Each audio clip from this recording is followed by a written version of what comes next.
Beleza, vamos lá. Hoje a gente vai falar sobre funções, tá?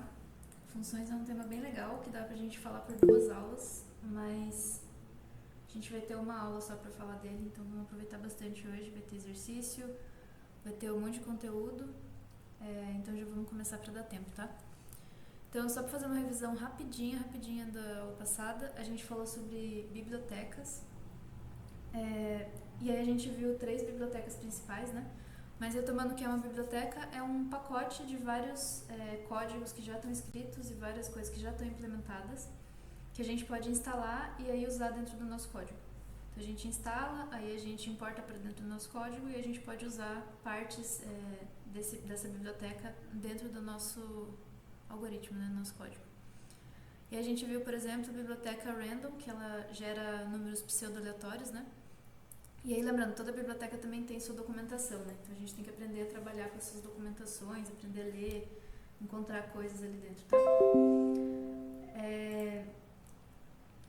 Então aqui a gente tem a biblioteca random, a gente importa ela desse jeito aqui. A gente importa ela desse jeito aqui, né? E aí a gente vai usar ela chamando primeiro o nome da biblioteca e depois a função que a gente quer usar de dentro dela. Então, random, que é o nome da biblioteca, e o randint, que é aquela função que retorna um número inteiro entre 1 e 20, né, que foi os números que eu escolhi aqui como parâmetro. Então, ele vai só conectar ali, aí já roda. Eu não rodei de cima. Até um bom exemplo, né? Se você não importa a biblioteca, essa célula aqui não roda. Ele vai falar que o random não está definido, porque a gente não importou ainda, né? Então sempre importa primeiro para depois usar a biblioteca, tá? Agora deu certo. E aí cada vez que eu rodar essa célula, ele vai me dar um número diferente, pseudo-aleatório, dentro desse intervalo que eu defini aqui. A gente viu também a biblioteca datetime, que é aquela biblioteca para a gente trabalhar com data e hora, né? Ela tem essa função now, por exemplo, que ela retorna o tempo atual, que eu estou importando, e aí aqui eu estou importando um módulo específico da datetime, né? Então existe a biblioteca e dentro dela existem módulos, aí eu estou importando um módulo que tem o mesmo nome. Essa função now está dentro da datetime e ela vai retornar o tempo atual. Então, para chamar ela, de novo eu chamo o nome da biblioteca e depois a função que eu quero.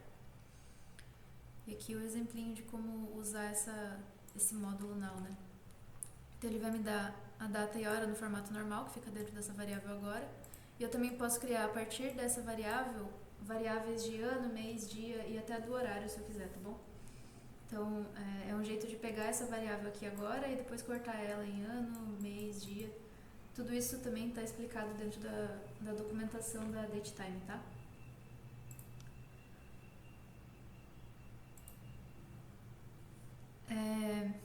Vamos ver. Aí a gente tem a biblioteca time.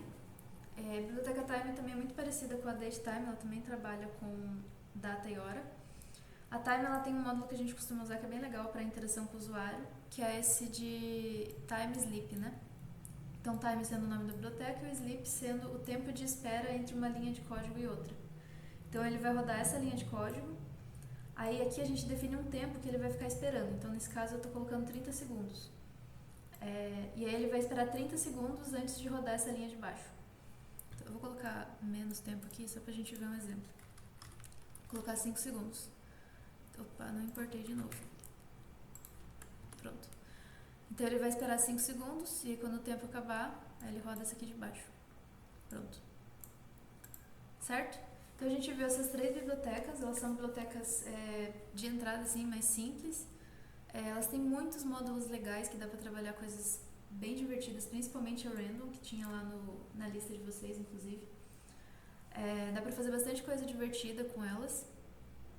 E tem outras bibliotecas também que a gente vai aprender no curso que são mais voltadas para análise de dados, para matemática, que é o que a gente tem foco aqui no NES. Inclusive essa aqui mandaram aqui no chat, que é a Matplotlib, que é muito, muito legal e a gente usa muito, tá bom? Todas as bibliotecas vocês podem aprender sozinhos, inclusive esse é um objetivo do curso, que vocês ganhem independência, autonomia, que vocês consigam cada vez mais aprender a partir da documentação como que a biblioteca funciona e consigam usar ela sozinhos. A gente nunca vai conseguir passar por todas as bibliotecas, porque são muitas. vai ter biblioteca para tudo. Se quer criar site, vai ter biblioteca, criar planilha, jogo, tudo que vocês quiserem vai ter biblioteca para fazer uma conta específica, para otimizar algum processo, para trabalhar com inteligência artificial. E aqui a gente vai focar nas bibliotecas que são mais básicas, assim, né? Que você consegue trabalhar com mais coisas dentro da perspectiva do NES. Então essas três que são de entrada, a gente vai ver a Matplotlib, a Pandas e a NumPy, tá bom? Aí nos próximos módulos do NES, aí vocês vão trabalhar com outras coisas um pouco mais avançadas. Aí vocês vão ver inteligência artificial, parte mais de... Oi, Darlan, tudo bom? Enfim, vão ver muito mais coisas. Vai trabalhar com scikit-learn, enfim. Beleza? Alguém tem alguma dúvida sobre como funcionam as bibliotecas? Ou alguma dúvida sobre a lista disso? Então vamos lá. A aula de hoje é sobre funções. E aí, funções, a gente vai aprender a criar essas funções, né? As funções que a gente trabalha no Python. As funções, elas são basicamente um bloquinho de código que você cria para que ela faça alguma coisa dentro do seu código. Então você vai criar uma função que realiza uma tarefa específica. É um jeito diferente de programar, que você não faz linha a linha, você cria um bloquinho ali para fazer uma tarefa. E elas são muito úteis em algumas situações, principalmente quando a gente vai fazer tarefa repetitiva. Então, você quer fazer a mesma coisa várias vezes, ao invés de você escrever para todos os casos, você cria uma coisa genérica, uma tarefa genérica, e aí você aplica aquela tarefa a vários pontos do seu código. A gente vai ver exemplo, vai ficar mais claro. E a função ela também ganha você ganha uma legibilidade no seu código muito grande se você trabalhar com funções, porque as coisas ficam mais modularizadas, é muito importante. E a gente consegue, a partir disso, né, a gente consegue gerenciar melhor o código também, porque como ele está mais organizado, está mais legível e está mais genérico, para você mudar uma coisa dentro do seu código fica mais fácil também. Então, se você tem uma lógica que você pensou em fazer de um jeito diferente, você quer mudar a partir de um código que já existe, se ele está escrito em funções, é só você mudar a função, você não precisa mudar todos os pontos que a função é usada, tá? Então vamos ver um exemplo para entender como funciona. Então aqui eu tenho 3 matrizes, matriz A, B e C. São listas de listas, né? E aí eu vou querer imprimir as matrizes elemento a elemento, certo? Então eu quero imprimir primeiro 4, 6, 8, depois 6, 5, 2 para a matriz A e depois a mesma coisa para a matriz B e matriz C. Para a gente fazer isso, a gente geralmente pensa nisso aqui, né? Ou para cada lista dentro da matriz A, aí pega a primeira lista de A, que seria essa daqui. E aí para dentro dessa lista, a gente pega um elemento, que vai ser o 4, e aí a gente imprime esse elemento. E aí depois pega o 6, depois o 8, enfim. E aí a gente percorre todas as listas dentro da matriz A, e aí todos os elementos dentro dessas listas. E aí esse bloquinho aqui, ele imprime a matriz A. Aí para fazer a matriz B, a gente ia ter que fazer a mesma coisa, né? Só que agora chamando a matriz B, porque os nomes são diferentes. Então a gente, de novo, percorreria todas as listas da matriz B e todos os elementos de cada lista. E a mesma coisa para a matriz C. Então, na verdade, o que a gente está fazendo é o mesmo código para A, B e C, só que a gente está tendo que escrever de novo, porque os nomes mudam, né? Então, a não ser que a gente faça uma lista de lista de lista, e aí percorra de novo essa lista de lista de lista, a gente tem que fazer para cada uma das variáveis o mesmo código. Então esse código fica repetitivo, né? No fim, o que ele imprime é isso aqui, né? Então matriz A, matriz B, matriz C, e aí o código, os elementos impressos aqui. E aí o que a gente pode fazer uma das formas de trabalhar com isso é criar uma função que imprime matrizes, por exemplo. Se a gente cria uma função que imprime matrizes, ela vai imprimir todas as matrizes. Então a gente só precisa rodar essa função para a matriz A, para a matriz B e para a matriz C. O código vai ser o mesmo. Então, vamos ver como que ele vai ficar aqui, ó. Então a gente vai criar a função imprime matriz e a função vai receber matriz, certo? Ele vai receber uma matriz que você quer que ela imprima. Depois a gente vai entender como que funciona essa estrutura, tá? Tentem só acompanhar a lógica aqui. Então, a função vai receber uma matriz. E aí, a partir dessa matriz, ela vai percorrer uma lista e vai percorrer os elementos da lista. Então, reparem que é o mesmo código que está aqui em cima, né? Então, ele vai percorrer uma lista e depois vai percorrer os elementos da lista. E aí, ele imprime o elemento. E aí, como que a gente ganha, né, fazendo essa definição de função? Se a gente está escrevendo o mesmo código, né? Porque aqui a gente está criando uma função que ela é genérica. Então, essa matriz aqui, eu poderia colocar qualquer matriz. Pode ser a matriz A, B ou C. Mas o código funciona para as três. Então, quando eu for imprimir as matrizes, eu só preciso chamar a função imprime matriz e o meu parâmetro vai ser a matriz A. Então, eu faço imprime matriz, matriz A. Aí ela imprime aqui embaixo as três linhas da matriz A. A mesma função para a matriz B. E ela vai imprimir aqui a matriz B. Aí aqui em cima, a mesma função para a matriz C. E ela imprime de novo a matriz C. Tá vendo? Então eu só precisei criar a função uma vez e depois eu aplico ela em vários pontos do meu código. Inclusive, se eu tivesse uma matriz maior, enfim, menor, esse código aqui também funciona, né? Então poderia ter uma matriz D, uma matriz X, enfim. Deu para entender o negócio de ser um código mais genérico que você aplica em vários pontos? Sim? Beleza, a gente vai ver muito mais exemplos, vai ficar mais claro também. Mas aí a gente vai falar sobre essa estratégia, né, que é uma das estratégias mais importantes para qualquer pessoa que programa, que é saber ter um problema, quando você tem um problema, e esse problema em geral é muito grande, você tem que trabalhar com ele, tem que resolver ele, e a estratégia que você usa para resolver esse problema é quebrar ele em problemas menores. Então você vai ter um código que precisa fazer uma coisa muito grande. Então, beleza, vamos entender como que eu posso pegar esse problema muito grande e transformar ele em subproblemas menores e eu resolvo problema por vez. Primeiro resolve o primeiro, depois resolve o segundo, depois resolve o terceiro, e aí assim você torna a tarefa mais fácil, porque você está resolvendo problemas menores. E aí cada um desses problemas menores, aqui no nosso caso, a gente pode trabalhar em uma função diferente, tá bom? A gente vai ver exemplos disso, mas isso é um jeito de se pensar, principalmente para quem programa, que é muito importante, tá bom? E essa questão também de criar uma solução geral para problemas de mesma natureza, né? Então você resolve para geral e depois você só aplica para pontos que tem a mesma carinha. Então vamos ver como é que fica a estrutura de uma função, né? A estrutura geral de uma função. A gente sempre vai usar essa palavra def aqui no começo. Def de definição mesmo, porque a gente vai estar definindo uma função, a gente está criando ela. Então a gente vai definir a função, aí usa def. Na frente a gente vai colocar o nome da função. Esse aqui é o nome como a gente vai chamar a função do nosso código. Então lá em cima, por exemplo, o nome era imprimir matriz. E aí você pode criar um nome para a função que você está definindo agora, tá? E aí, entre parênteses, aqui na primeira linha mesmo, a gente vai colocar os parâmetros. Aí esse parâmetro, às vezes ele confunde um pouco, mas é muito importante prestar atenção nessa parte. O parâmetro que a gente coloca aqui é o que a função vai receber quando a gente chamar ela dentro do código. Certo? Então, ó, como que fica? Eu coloquei aqui, né, imprime matriz. Então, imprime matriz é o nome da minha função. E entre parênteses eu tenho o parâmetro matriz. Isso daqui vai ser o que a minha função vai receber. Essa matriz aqui não é uma variável que existe, tá? Ela é o nome que eu vou chamar, o parâmetro que a minha função vai receber. Então, quando eu for chamar essa função aqui embaixo, então imprime matriz, eu vou dar uma matriz, certo? Eu vou dar algum parâmetro para essa função.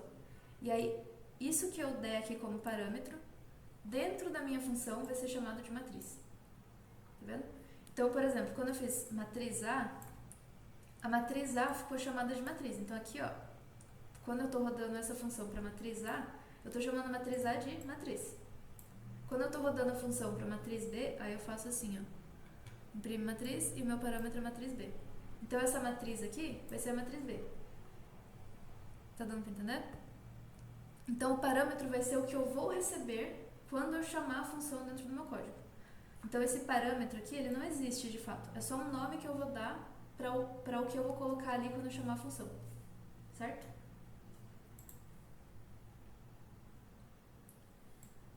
A gente vai ver o retorno já já. Tem como uma função receber mais de uma variável também. Aí beleza, aí você faz a primeira linha aqui. Então, define a função, nome da função, define o que ela vai receber quando você chamar ela. Aí você coloca aqui o que você quer que a função faça, cria, né, o corpo da função, e aí a gente tem esse return. Return, ele é o comando que fala o que essa função vai devolver para o seu código. Então você vai, por exemplo, criar uma função de somar números, que é um exemplo que a gente vai ver já já. Daí você vai receber um número, aí você vai somar ele com alguma coisa e você vai retornar a soma, por exemplo. Então você dá o return, que é o comando, e o valor que você quer retornar, certo? Então esse aqui é um comando para você retornar um valor para o seu código. Se você não colocar nenhum valor e não chamar o return, a função vai retornar o valor none, que é o valor vazio, certo? Então ele sempre vai retornar alguma coisa. Quando você não colocar nada, ele vai retornar vazio. Essa aqui é a função básica. Vamos ver ela aplicada para ver como fica, né? Então aqui, ó, eu estou definindo uma função que se chama hello. Então eu uso def para definir, né? Escolho o nome da função como hello, poderia ser oi, por exemplo.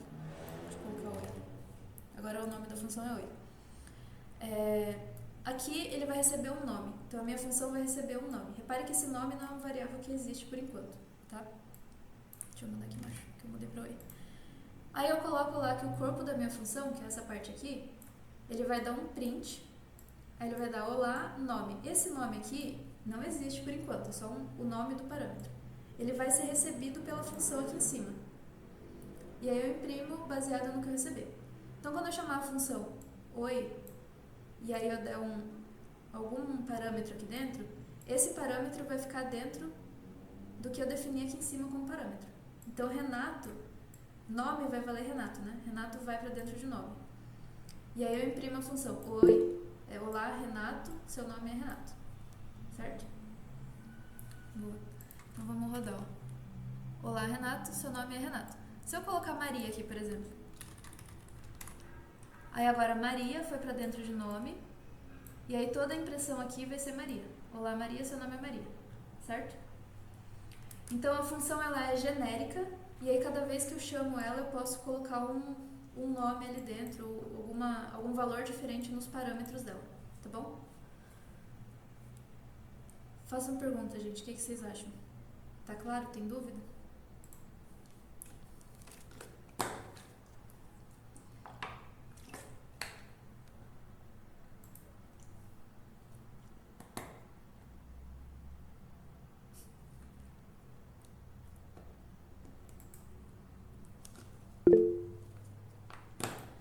Beleza, vamos pra frente então.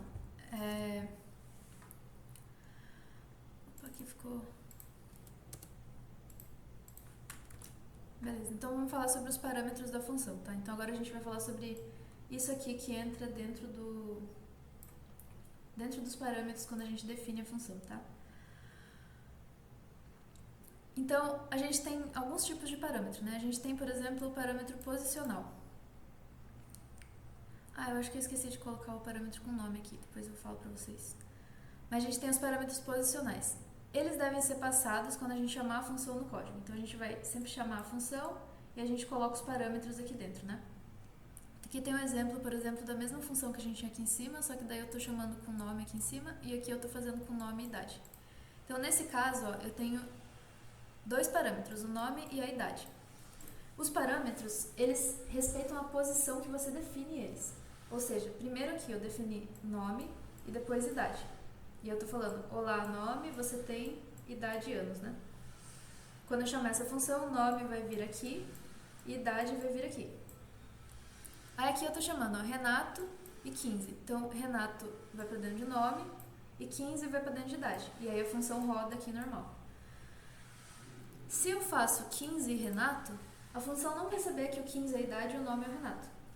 O 15 vai vir pra dentro de nome e o Renato vai vir para dentro de idade, porque ele é posicional, ele respeita a posição que você definiu a função. Então, se eu imprimir desse jeito, ó, a primeira vai dar certo, olá Renato, você tem 15 anos, e a segunda vai ficar olá 15, você tem Renato anos. Então, a gente sempre tem que lembrar o nome que a gente definiu aqui em cima, a ordem que a gente definiu aqui em cima, para depois pra gente chamar na mesma ordem aqui embaixo. Certo? Fala aí, Lucas. Professor, tá me ouvindo? Sim, Tá. pode falar. Tem como definir o tipo de variável que vai entrar na função? Tem sim, a gente vai ver isso. Beleza? Alguém tem mais alguma pergunta?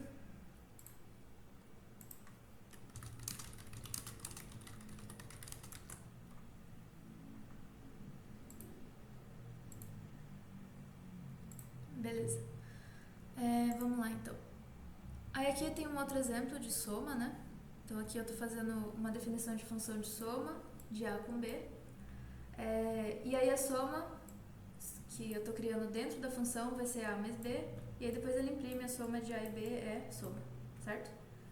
Então aqui, ó, eu posso passar na minha função os parâmetros como sendo variáveis.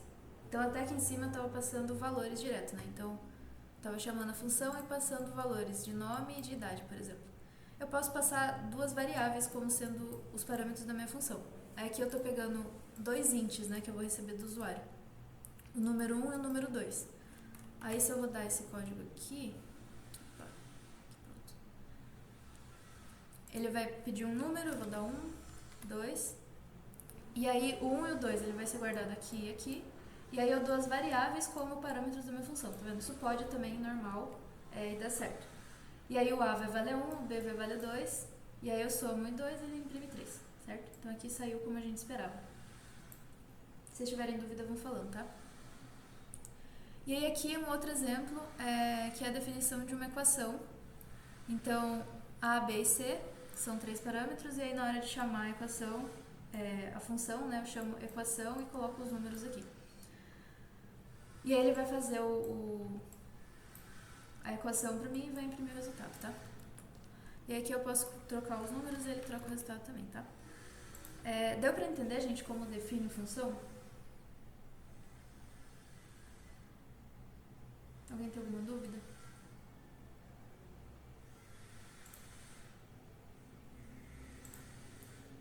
Boa. Aí tem um exercício aqui, que é para criar uma função que calcula a área de um triângulo, tá bom? Você cria a função que vai calcular a área de um triângulo, em seguida você vai perguntar ao usuário a base e a altura de um triângulo e imprimir a área, tá bom? É uma função bem parecida com essas outras aqui, vou mandar aqui no chat, tá?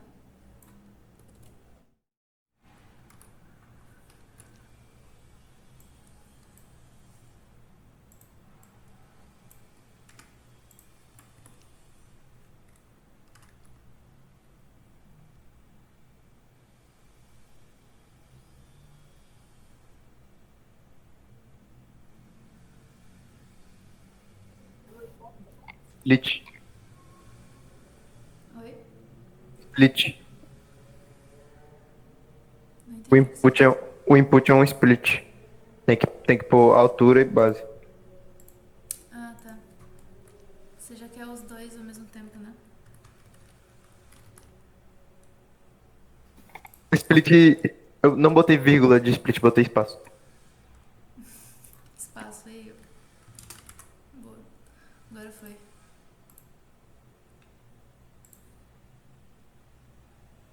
Vamos ver quem mais é diferente.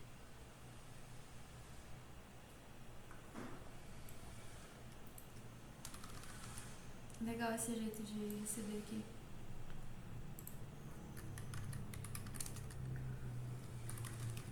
Vamos ver o Rafael. Vou colocar o do Rafael só porque ele colocou um printzinho ali que fica diferente.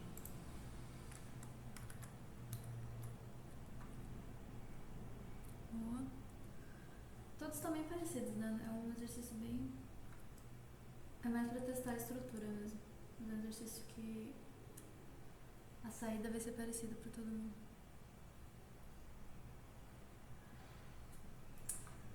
Maria Santos fez bem organizadinho o código.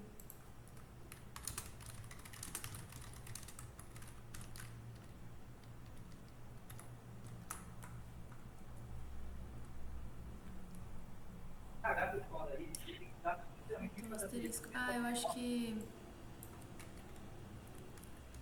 Vou colocar só assim, tá? Acho que cortou ali no chat mesmo. Mas deu certo. Isso aqui é muito importante, gente. Separar as partes do código por comentário, tá? É o que eu sempre falo, nesses códigos pequenos não faz tanta diferença, mas quando vocês estiverem fazendo um exercício um pouco maior, tipo os projetos da semana passada, ou exercício de, Mas isso é verdade. de lista. Sempre foi gato assim, feminino, o gato tem que ter uma metodologia fundamental. ele faz diferença pra vocês organizarem, tá? Além de fazer diferença pra quem tá lendo também. Vamos lá, então. O parâmetro default.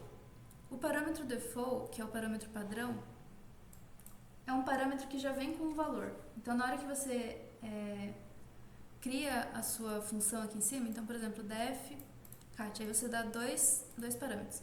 Você pode já dar um valor para o seu parâmetro na hora de criar a função, tá? E é isso que o default faz. Peraí.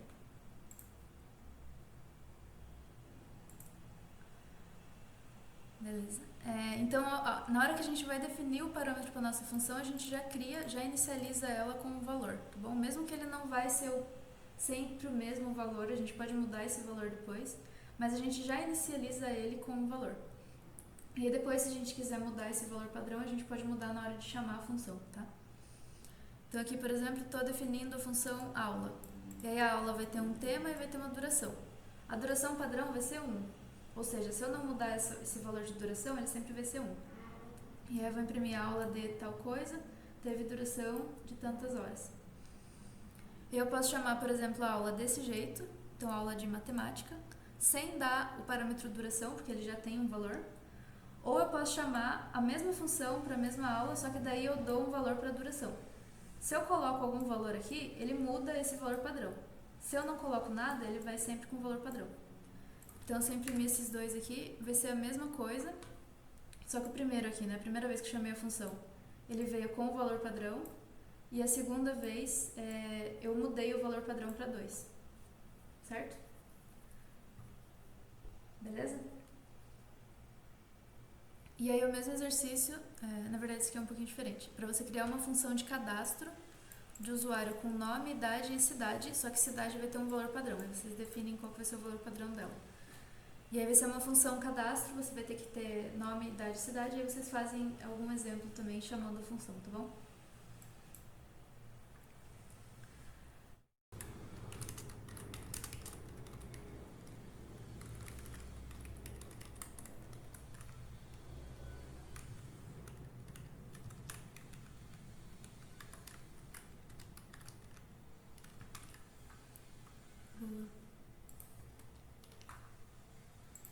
Legal esse valor padrão aqui.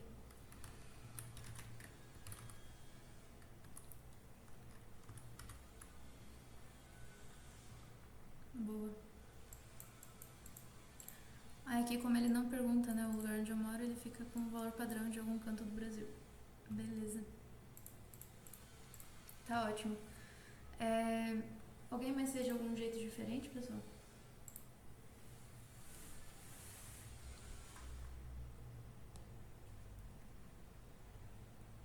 Vocês entenderam o negócio do valor padrão? Vocês entenderam sobre como funciona o valor padrão?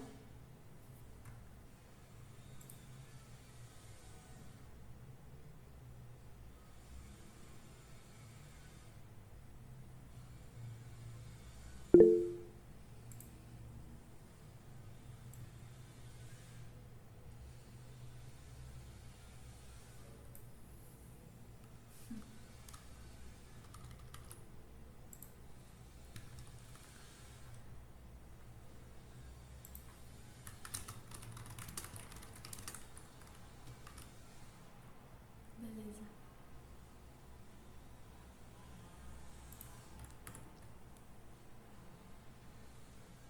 Boa, aqui então você está cadastrando o usuário só com os valores padrão, que são usuário, idade 0, cidade aleatória, e depois o Joãozinho com as informações dele.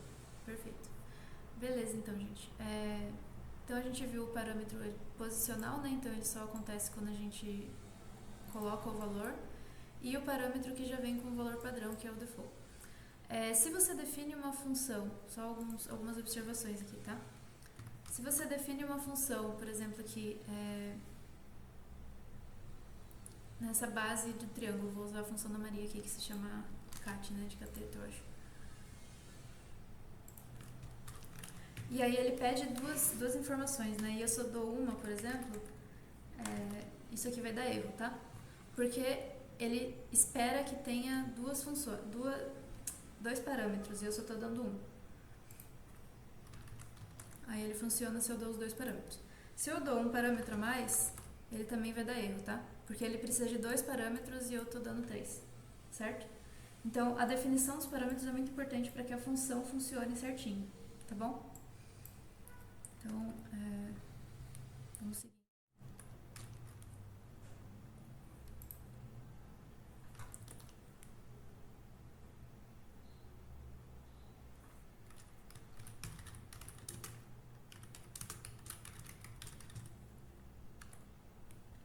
Funcionou, Murilo. Explica aí o que você fez nessa função.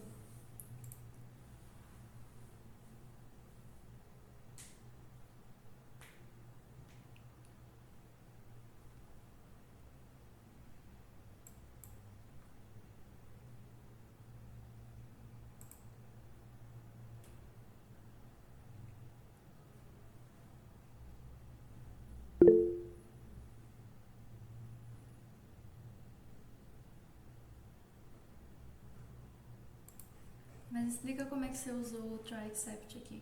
E o map também.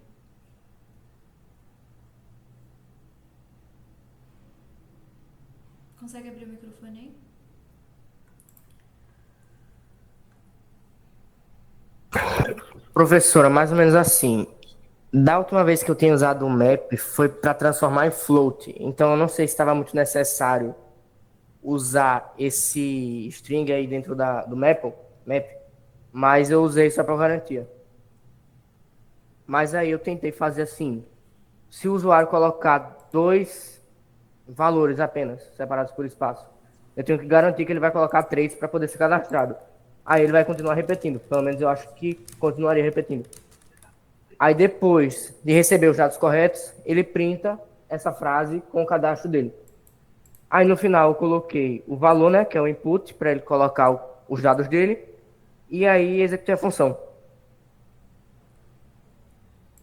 Boa. Isso aí. Tá certo. O Rafa, o map é uma função que, tipo... Não é uma função, né? Ele é tipo um comando que você pega algum interável e aí você aplica alguma coisa nesse interável. Então aqui, por exemplo, tá pegando cada string e aplicando o split. Como se eu tenho uma string, daí... Como se eu tenho uma string, né, no A, então é uma coisa só. Mas ele funciona assim, a gente vai usar ele quando a gente for falar de pandas, tá bom? Mas valeu, Murilo, isso aí. O try except, ele é uma estrutura muito parecida com o if else. A gente às vezes aprende, inclusive, o try except junto, tá? E ele também é muito usado para tratamento de erro. A gente vai ver isso aqui quando a gente for fazer tratamento de erro aqui no curso também, tá? Beleza? Mas, eu vou deixar só esses aqui, gente, mas eu tô vendo aqui no chat que tem várias formas de resolver. Estão todas, aparentemente todas certas, tá? Beleza, agora vamos ver a função return, tá?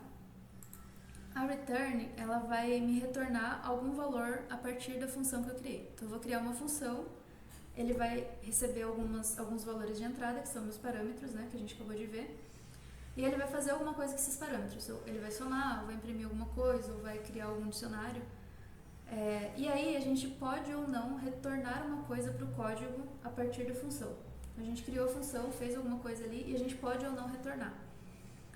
Se a gente não quiser retornar, tudo bem, a gente não precisa definir nada para ser retornado para o código. Pode ser só uma função que imprime alguma coisa ou que muda alguma coisa. Mas se a gente não definir o que vai ser retornado, a função sempre vai retornar o none. O none é um valor vazio, tá? Para quem programa em outras linguagens, está escrito aqui, ó, é que nem o void, o null, etc. É um valor vazio. Ele só é como se eu estivesse retornando um pacote, uma caixa vazia, tá? Se você definir algum retorno, aí ele vai retornar o valor que você definir, tá bom? E aí isso é legal porque você pode fazer alguma coisa dentro da sua função e aí você retorna só o resultado daquilo. Então, por exemplo, você está criando uma função de calculadora, né, um programa de uma calculadora. Você pode definir uma função para soma, uma função para multiplicação, uma função para divisão e para as outras coisas todas que a sua calculadora vai fazer. E aí, se o usuário der algum valor ali, você executa aquele código e depois você retorna o resultado, tá bom? Então, o exemplo aqui é da função de soma. Então, essa função de soma, nesse caso aqui, ela vai receber 2 valores e vai somar e vai imprimir. Então, ela não está retornando nada. Na verdade, apesar de a gente não ter definido o retorno, aqui é como se tivesse um return none. É a mesma coisa que tiver escrito aqui, assim, ó. Só que sem a indentação, né? Então, eu estou retornando um valor vazio, tá? Eu não preciso escrever isso porque, por padrão, já é esse o retorno, tá bom? Mas é a mesma coisa. E aí, ele vai pegar valor, ele vai somar 1 e 2 e ele vai pegar o retorno da função e guardar dentro do valor. Como aqui eu não retornei nada, o valor que a função me retornou e que eu guardei dentro dessa variável aqui é um none, tá vendo? Então, ele está retornando um valor vazio. E aí, quando eu imprimo, dá none. Aqui, a mesma função, só que retornando um valor. Então, aqui eu estou fazendo a mesma função, ele vai receber dois parâmetros, deixa eu só chamar de soma 1 de novo para ficar igual. Ele vai fazer a soma aqui de A e B e vai guardar dentro de soma 1. Só que aqui ele está retornando essa soma 1, certo? Ou seja, quando eu fizer aqui embaixo valor igual a soma, e aí eu fizer o print do valor, aí ele vai pegar o valor de soma, né? Ele vai ser o retorno dessa função, ele vai guardar dentro do valor, e daí quando eu imprimir, vai ser o valor da soma, tá bom? Então, por exemplo, aqui mudou para 7. Pode falar, Isaac. Professor, você pode explicar, por favor, a diferença do outro de cima ali, que você não retornou? Sim. O que aconteceu? Sim.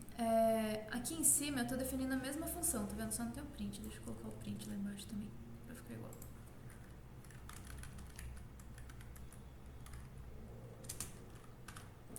Tá, então aqui é a mesma função, tá vendo? Ele define a soma, ele vai receber 2 números aqui, vai somar e vai imprimir. Aqui em cima ele está fazendo a mesma coisa, recebe os 2 números, soma e depois imprime. Aqui em cima eu não estou definindo um valor de retorno, tá vendo? Eu não estou fazendo return aqui, return e aí alguma coisa. Por isso, essa função ela vai retornar um valor vazio, porque toda função ela vai retornar um valor vazio, a não ser que você defina um retorno para ela, tá? Então aqui retorna um valor vazio. Aqui embaixo eu estou definindo que o retorno dela vai ser esse valor aqui de soma, ó, que foi o que eu defini aqui em cima. Soma vai ser a soma de A mais B. Então ele vai ter um valor de retorno que vai ser soma 1. Quando eu faço aqui em cima a função, eu chamo a função aqui, e aí eu guardo o retorno dela dentro de valor, certo? Então eu estou chamando a função aqui com 2 números, né? O A vai valer 1, o B vai valer 2, só que ele vai guardar o valor de retorno dentro dessa variável valor aqui. Nesse caso, como ela está retornando um valor vazio, aqui a impressão vai ser none, tá vendo? A impressão dela é none. Aqui embaixo, ele está retornando o valor soma. Então a impressão vai ser o valor da soma. A soma é 7, aí ele retorna o valor 7 e guarda aqui dentro. Certo? Então, além da função executar tudo que está aqui dentro do bloquinho, ele também pode retornar um valor que vai ser guardado dentro de uma variável. Certo? Certo.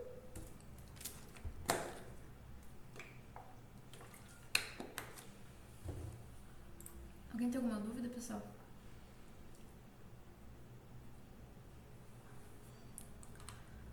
Beleza. Aí outra função com retorno, ó. Eu estou definindo uma função que é a média de notas. Então ele vai receber nota 1, 2 e 3.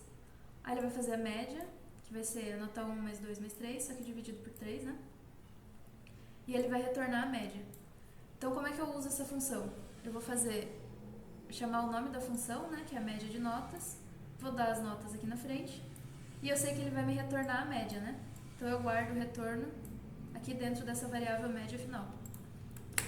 Então aqui no caso dessas notas aqui, a média final foi 8. Certo? Então aqui eu estou definindo a função exatamente como a gente fazia antes, só que eu estou retornando um valor que eu calculei aqui dentro. Tá bom?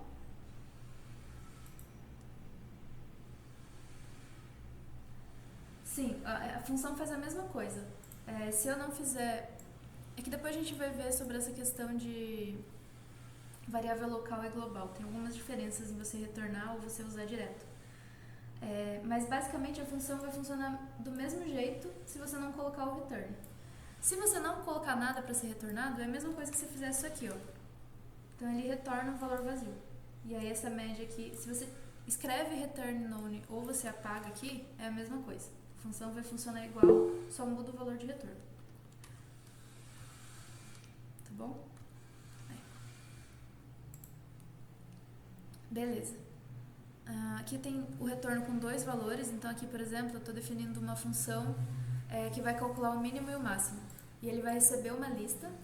Então aqui já estou trabalhando com uma variável diferente. Então aqui, essa função, ele vai receber uma lista. Ele vai dar sort nessa lista. O sort, se vocês lembrarem daquele método, que ele organiza em ordem crescente ou em ordem alfabética. Fala aí, Isaac. Professora, porque quando nós estamos fazendo exercícios passados, por exemplo, de cadastro, nós não retornamos nada e ele não printou o nome, ele printou o cadastro certo, por quê? Não entendi. Como? No cadastro aqui? Tá mutado, eu acho. Nessa parte aqui, eu não entendi o que você perguntou, desculpa. Nesse exercício, nós definimos uma função cadastro e não retornou nada. Só que aí no final ele printou certinho o cadastro. Por que ele não teve o retorno none? Boa, essa é uma ótima pergunta. Porque aqui eu já toda vez que a função rodar, ela vai rodar tudo que está identado nela. Então ela já vai printar, porque o print está dentro da função.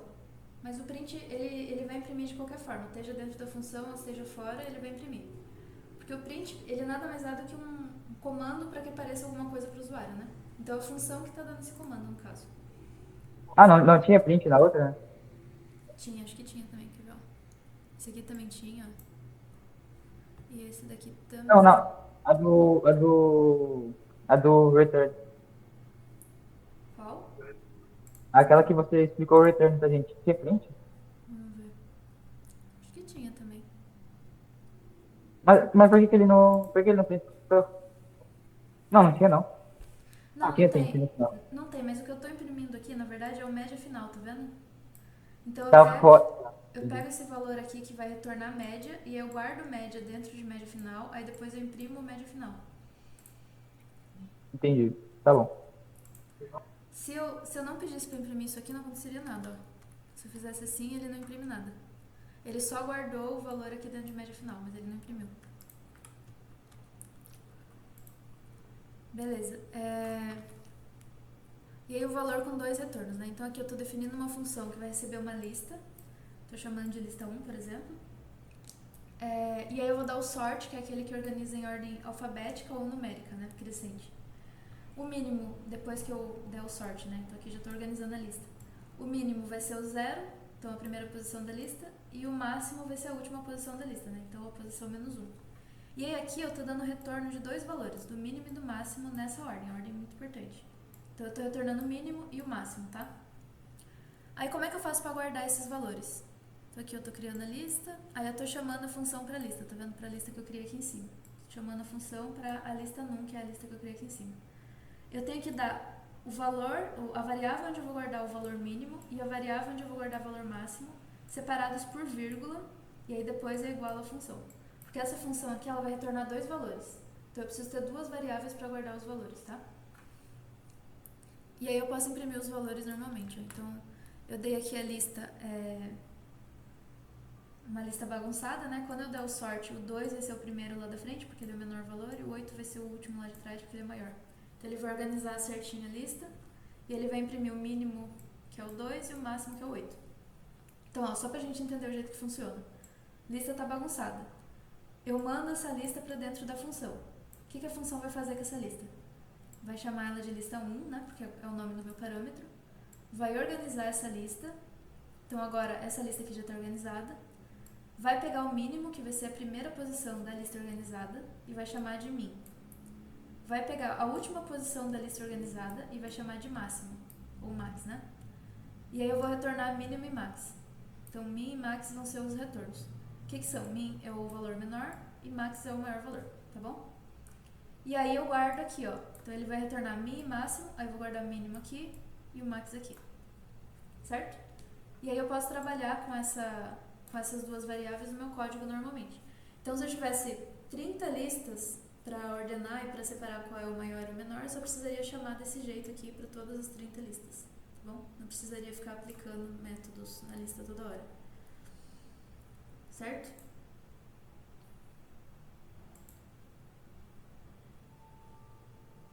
Alguém tem alguma dúvida sobre isso aqui?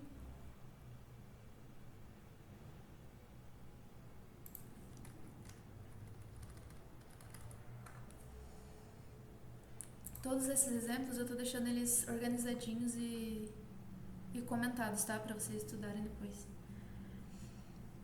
E aí mais um exemplo aqui da função com dois retornos, tá? Mas aqui agora ele tem duas linhas de retorno. Então aqui ele estava retornando dois valores na mesma linha, então mínimo e máximo. E aí aqui eu tô fazendo uma função que ela tem dois retornos, só que é uma função com uma estrutura um pouco diferente. Então, ó, eu tenho uma função maior, que ele vai receber dois valores, A e B. Se o A for maior do que o B, ele vai retornar A. Se não, ele retorna B. Então, se o A for maior do que o B, então digamos que o A é 5 e o B é 2. A é maior que B, então ele retorna A. Se não, ele vai retornar B. Então, se o B for 5 e o A for 3, ele vai retornar B, tá bom? O que ela faz? Ela define qual é o maior entre dois números. Então, aqui, entre 7 e 2, o maior é o 7. Entre 9 e 7, o maior é o 9, tá bom? Então, é um jeito de estruturar aqui a sua função com dois retornos, tá vendo? Então, o if, se a gente tem essa sentença como verdadeira, ele não executa o else. Então, eu posso ter dois retornos na minha função, ele só vai retornar um valor, porque o else nem vai ser executado, tá bom? Então, ó, agora um exercício aqui, aqui vocês vão ter que usar a biblioteca random também para fazer, tá bom? Esse aqui é um pouco mais compridinho. Aí eu vou deixar esse exercício aqui pra gente fazer e falar dele depois do intervalo, tá? Aí a gente volta umas 4h30 e fala dele depois do intervalo. Mas basicamente o que é pra vocês fazerem é criar um algoritmo que ele vai gerar dois dados aleatórios para dois jogadores. Então eu tô jogando com a Jasline, por exemplo. Eu vou jogar dois dados, a Jasline vai jogar dois dados. A minha pontuação vai ser a soma dos meus dois dados. Então se caiu 3 e 4, a minha pontuação é 7. O dela caiu 5 e 3, a pontuação dela é 8, tá bom? Então o seu algoritmo ele vai simular que ele está jogando dois dados para o jogador 1, dois dados para o jogador 2. E aí depois ele vai falar qual jogador ganhou, tá bom? Então depois ele vai falar qual jogador que teve a maior soma nos dados. A função que faz o giro dos dados aleatórios, vocês vão usar a biblioteca random, tá bom? Então importa a biblioteca random, que a gente viu na última aula, faz o import dela, cria ali uma lógica para sortear algum número de 1 a 6, aí soma, né, que vocês vão sortear duas vezes e somar, e aí depois fala qual que foi o jogador que ganhou. Aí vocês podem escolher como que vocês vão fazer a função de vocês, né? Então, vocês podem fazer uma função joga dados, por exemplo. Aí você chama a função duas vezes, ou uma função joga dois dados, aí ele já retorna a soma, aí vocês escolhem como vocês querem fazer, tá bom? Só que tem que usar o random e tem que usar a função. Certo? Beleza, eu vou colocar o da Maria aqui.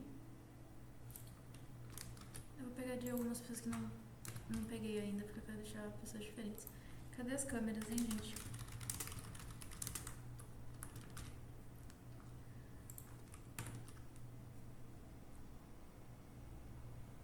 Jogador 1, tanto, aí soma 7, jogador 1, 2, e o resultado, jogador 1 venceu. Ótimo. Vamos ver quem mais. Alguém usou aquele sleep, que é o time sleep, sabe?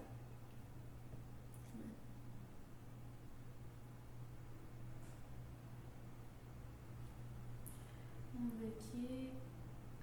Vou colocar o do Jackson.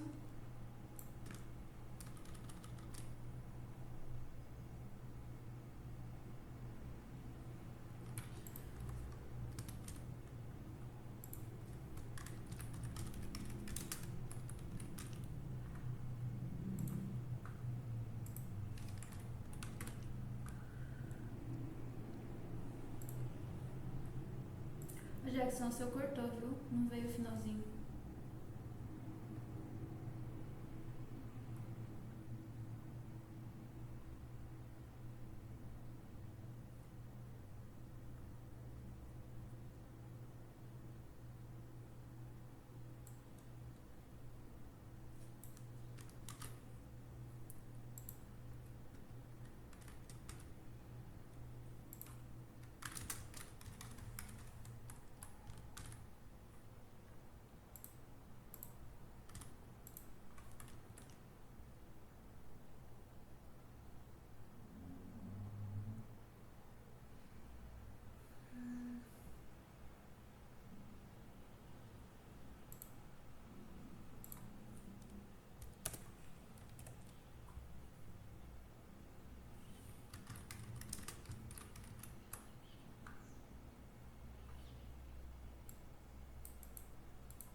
Boa. Aqui você já fala também quanto que cada um tirou, né? Qual que foi maior que o outro. Eu queria alguém que tivesse feito várias funções na mesma... para o mesmo problema. Alguém fez separado por várias funções?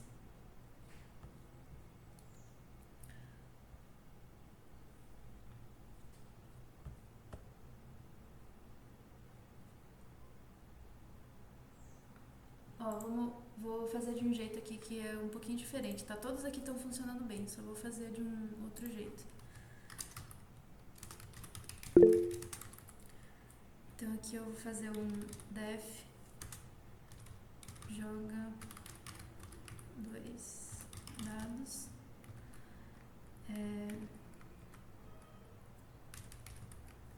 Não vai receber nada, na verdade. Só joga dados, peraí. E ele vai receber um número. Aí ele vai fazer while. Peraí, deixa eu só importar. Depois eu importo as bibliotecas, tá? Eu vou fazer aqui a lógica primeiro, depois eu importo.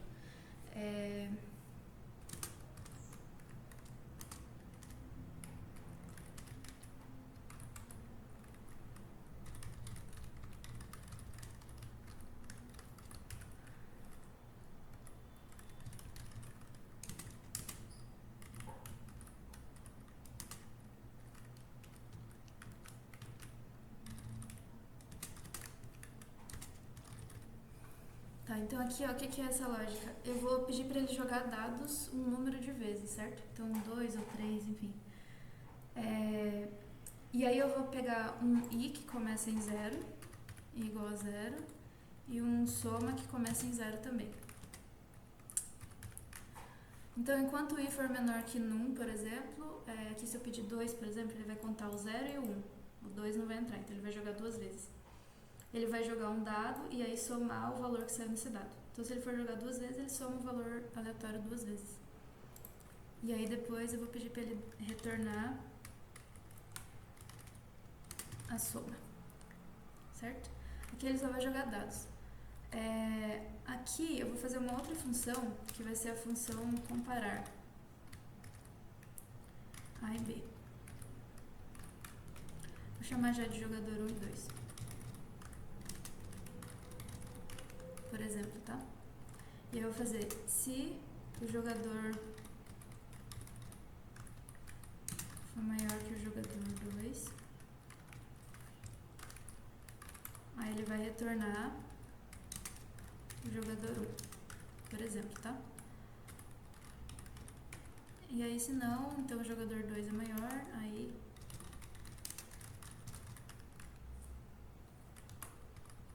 Tá, então eu tenho duas funções, uma que joga dados e uma que compara os jogadores, tá? E aí agora eu quero usar essas funções para cumprir o que eu pedi ali em cima, né? Deixa eu fazer os imports primeiro. Então import random, acho que é só isso. Deixa eu fazer um import time também. Pronto. Então agora eu vou usar essas funções para resolver o problema, certo? Então eu vou pedir o nome dos dois jogadores, então jogador 1 igual a input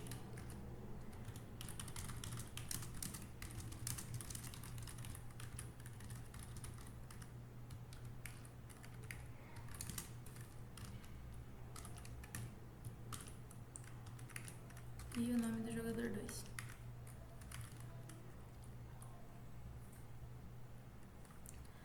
Aí eu vou dar um time.sleep de 5 segundos, só para parecer que o jogo está pensando ali alguma coisa.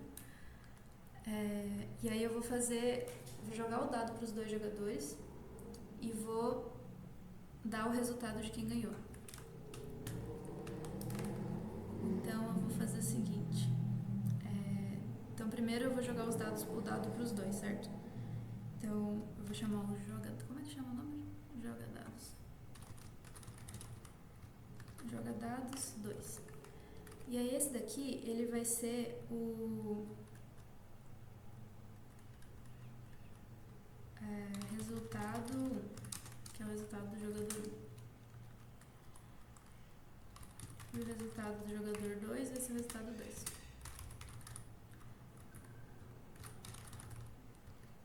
Então o que eu tô fazendo? Eu tô jogando 2 dados pro jogador 1, ele vai retornar a soma desses 2 dados. E tô jogando 2 dados pro jogador 2, ele também vai retornar a soma desses 2 dados, certo? Tô olhando pra cá que é melhor.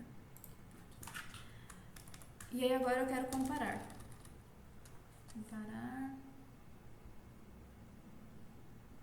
Aí eu tenho que comparar 2 resultados. Acho que eu chamei de um jeito ruim aqui em cima, não era pra ter chamado de jogador. Depois eu posso trocar esse nome dessa variável. Inclusive tá escrito errado.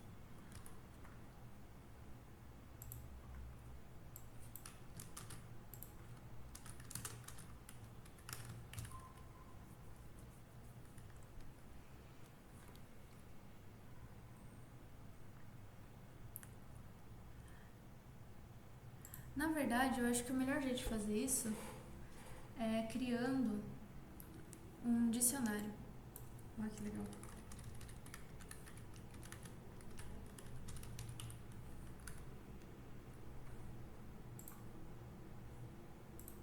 Vamos criar um dicionário que vai ficar legal. Então ele vai receber 2 nomes, ele vai criar resultado. E aí...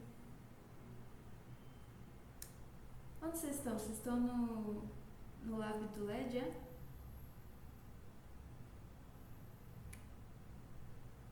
Quem é que tá aí? O Isaac, o Lucas, Davi. Só vocês 3?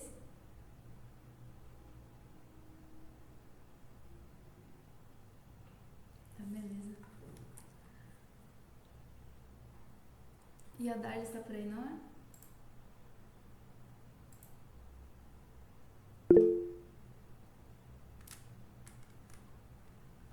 Vamos quebrar a casa enquanto ela não estiver por aí, né?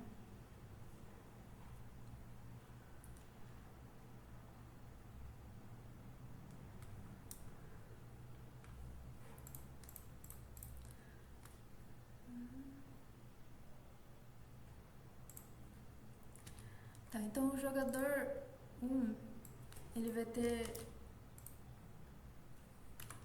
Ele vai ser um dicionário que vai ter nome e vai ter pontos. Peraí que precisa de aspas aqui.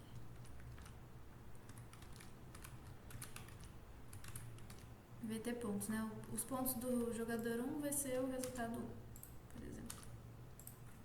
Aqui, gente, eu não tô fazendo do jeito mais curto, tá? Eu tô fazendo do jeito que explora mais coisas pra gente ver a aplicação.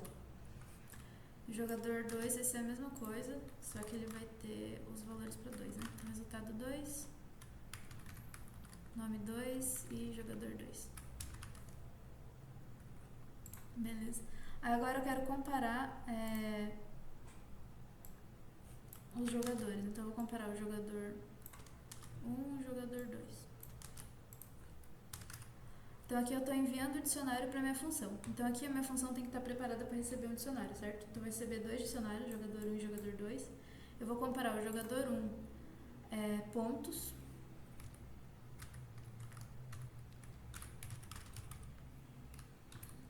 com o jogador 2 pontos. Se vocês verem que eu estou esquecendo alguma coisa, algum ponto e vírgula, vocês me falam, tá, gente?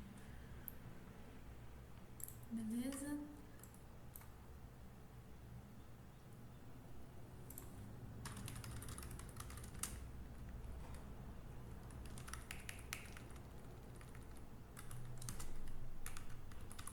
E aí agora eu vou printar o ganhador.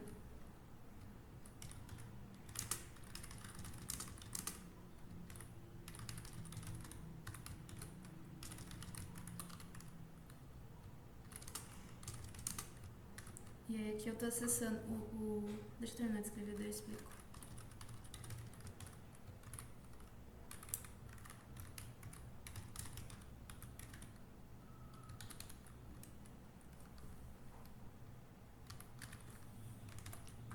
Vamos ver se tá certo.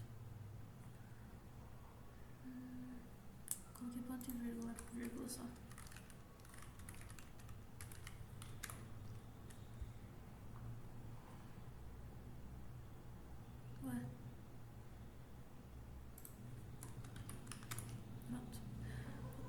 Tá, então agora ele vai fazer o seguinte, ó. Ele vai...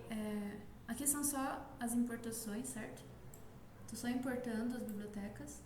Aqui eu tô definindo uma função para jogar os dados. E aqui eu tô definindo uma função para... Opa, aqui, né? Tô só comparando dois jogadores. Só que cada jogador vai ser um dicionário. E ele vai estar comparando os pontos do dicionário, tá vendo? Beleza. Então, o que acontece de fato quando eu rodo essa função? Ele começa a rodar aqui, né? Vai perguntar dois nomes, jogador 1 e 2. Vai dar um tempinho de dormida ali, pra ele fingir que tá pensando, né? Então, só vou colocar esse tempinho de espera pra dar a impressão pro usuário de que tá sendo interativo. Então, vai ficar legal quando precisar esperar. Vou colocar menos, na verdade. Deixa 5 agora, mas podia ser 2. Aí ele vai jogar os dados pro jogador 1 e 2. E aí esse resultado vai ser os pontos de cada um dos jogadores. Então, o jogador 1 vai ser o primeiro nome com os primeiros pontos. O jogador 2 vai ser o segundo nome com os segundos pontos. Aí ele vai comparar esses dois dicionários com essa outra função aqui. E ele vai me retornar o jogador que tiver o maior número de pontos. E aí eu só imprimo aqui embaixo quem é o jogador que teve o maior número de pontos, tá bom? Então, vamos fazer, por exemplo, para Ana e para Bia. Cadê? Agora ele tá pensando, ele tá nesse time sleep aqui. Como se ele estivesse jogando dados. Inclusive, eu poderia dar um print aqui em cima, ó.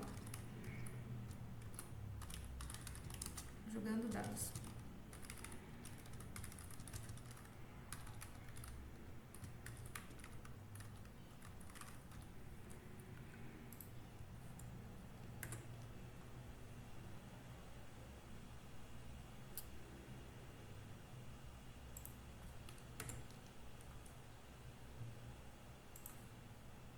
Peraí, vamos recarregar aqui que tá meio esquisito. Peraí, tô botando no Júpiter. Isso, só com um você consegue, só com uma função, só com um def, né, uma funçãozinha, você já consegue resolver. Só que é interessante você separar em vários, porque você faz uma coisa em cada função, então o seu código fica mais modular, sabe? Ele fica mais organizado e mais fácil de consertar bug, caso tenha bug, tá bom?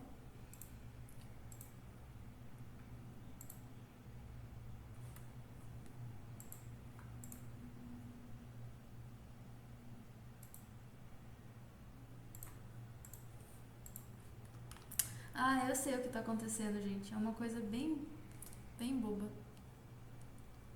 Vai ali em cima, por favor, Davi. Aí, ó, dentro do primeiro def tem um loop infinito. A gente esqueceu de atualizar a variável. Era pra ter um i mais igual a 1. Bota aqui dentro do i eu mesmo, coloca um i mais igual a 1, aí vai dar certo. É isso aí, gente. A gente cai nas nossas próprias... A gente dá conselho e depois a gente cai nos mesmos erros, né? Complicado. Não era o time sleep. Então, eu vou botar o time sleep aqui de novo, vai ficar legal. Vou botar um print.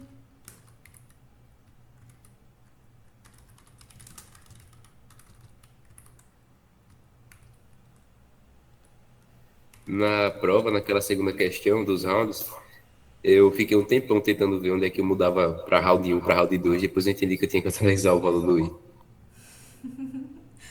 Então. Tá, beleza. Vamos ver se agora funciona, ó. Tá, Ana, Bia, ele fica jogando dados. Coloquei 3 segundos dessa vez, que eu acho que 5 tava muito.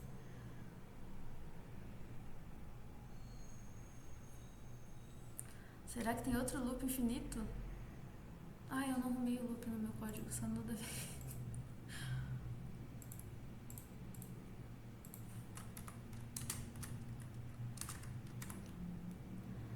Agora vai. Vamos lá.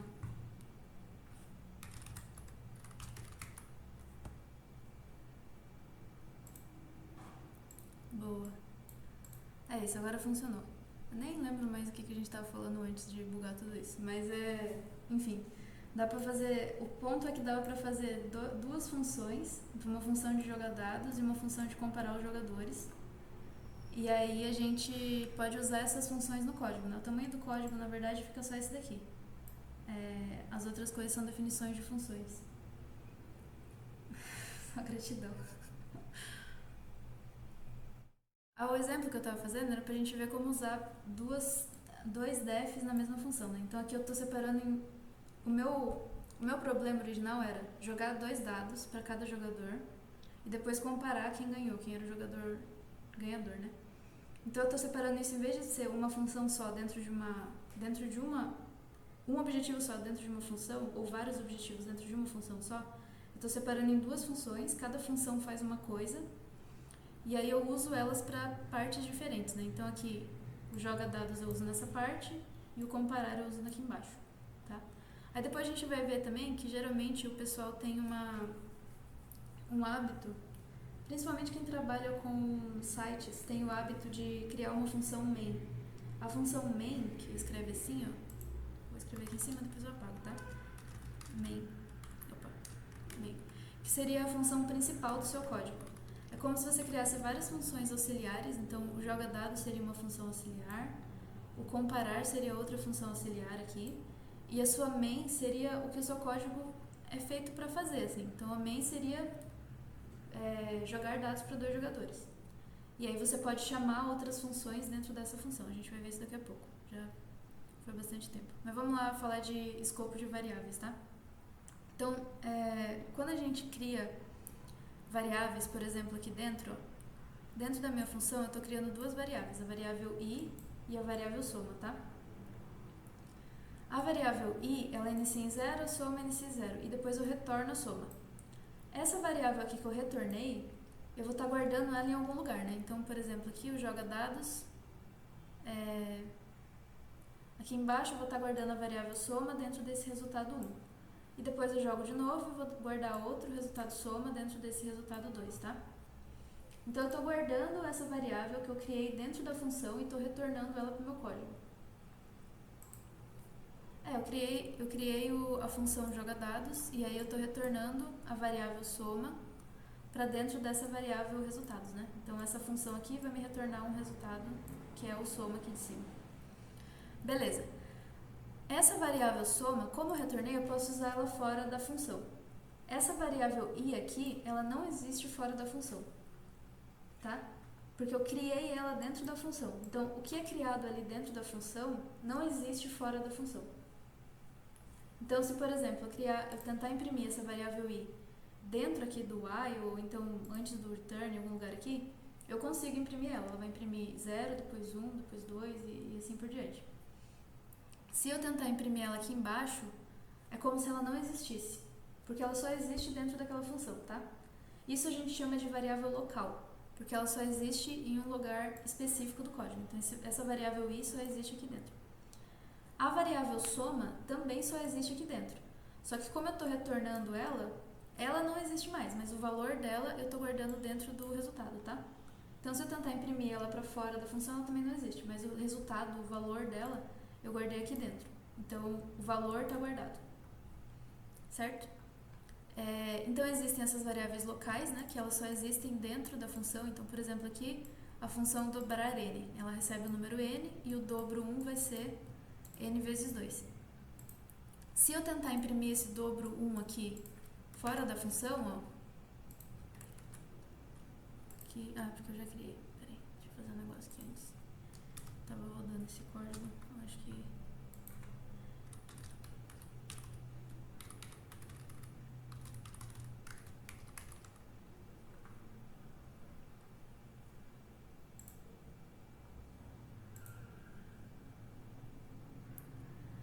Beleza, então eu criei a variável dobrar.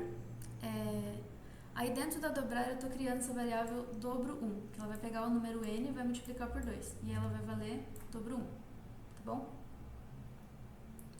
E aí eu vou imprimir o dobro de n é dobro 1, beleza? Até aqui a função vai rodar normal. Então eu mando 15 e ele vai imprimir o dobro de n é 30, porque o n é 15, né? Se eu tento imprimir o dobro 1, ele fala que essa variável não está definida, tá vendo? Não está definida.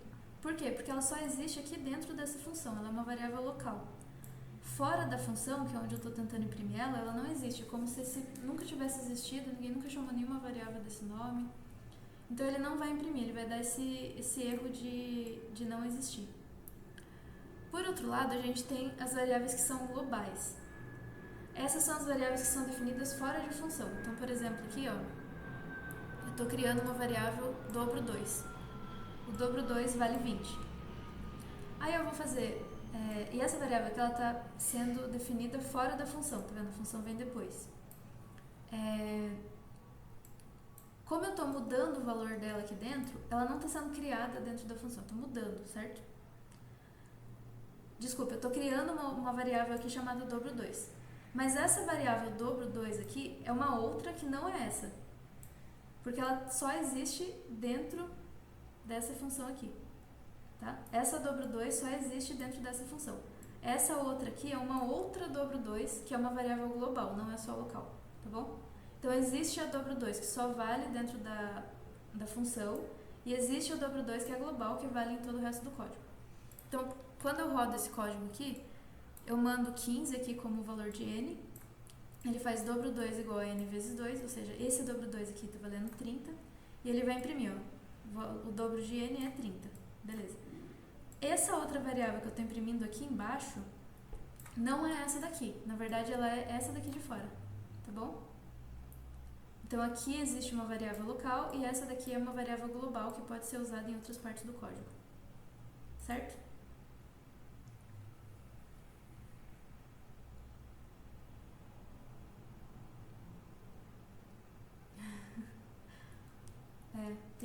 Todas as linguagens vai ter esse negócio de variável local e global. Tá bom? Então, o que é local funciona só dentro da função, o que é global funciona no código todo. E aí, tem como a gente alterar... E aí, o que é importante aqui, né? Essa variável dobro 2, por ela ser global, ela não pode ser alterada dentro da definição da função. Então, aqui eu estou chamando ela, né? Só que, na verdade, é outra variável que não é ela. E estou transformando para 15, por exemplo. Fora da função, ela vai continuar valendo 20. Então aqui, print 20. Tem como você usar... É como se elas fossem variáveis diferentes aqui, tá? Então essa aqui é uma, essa aqui é outra. Mas tem como eu usar esse dobro aqui dentro da minha função.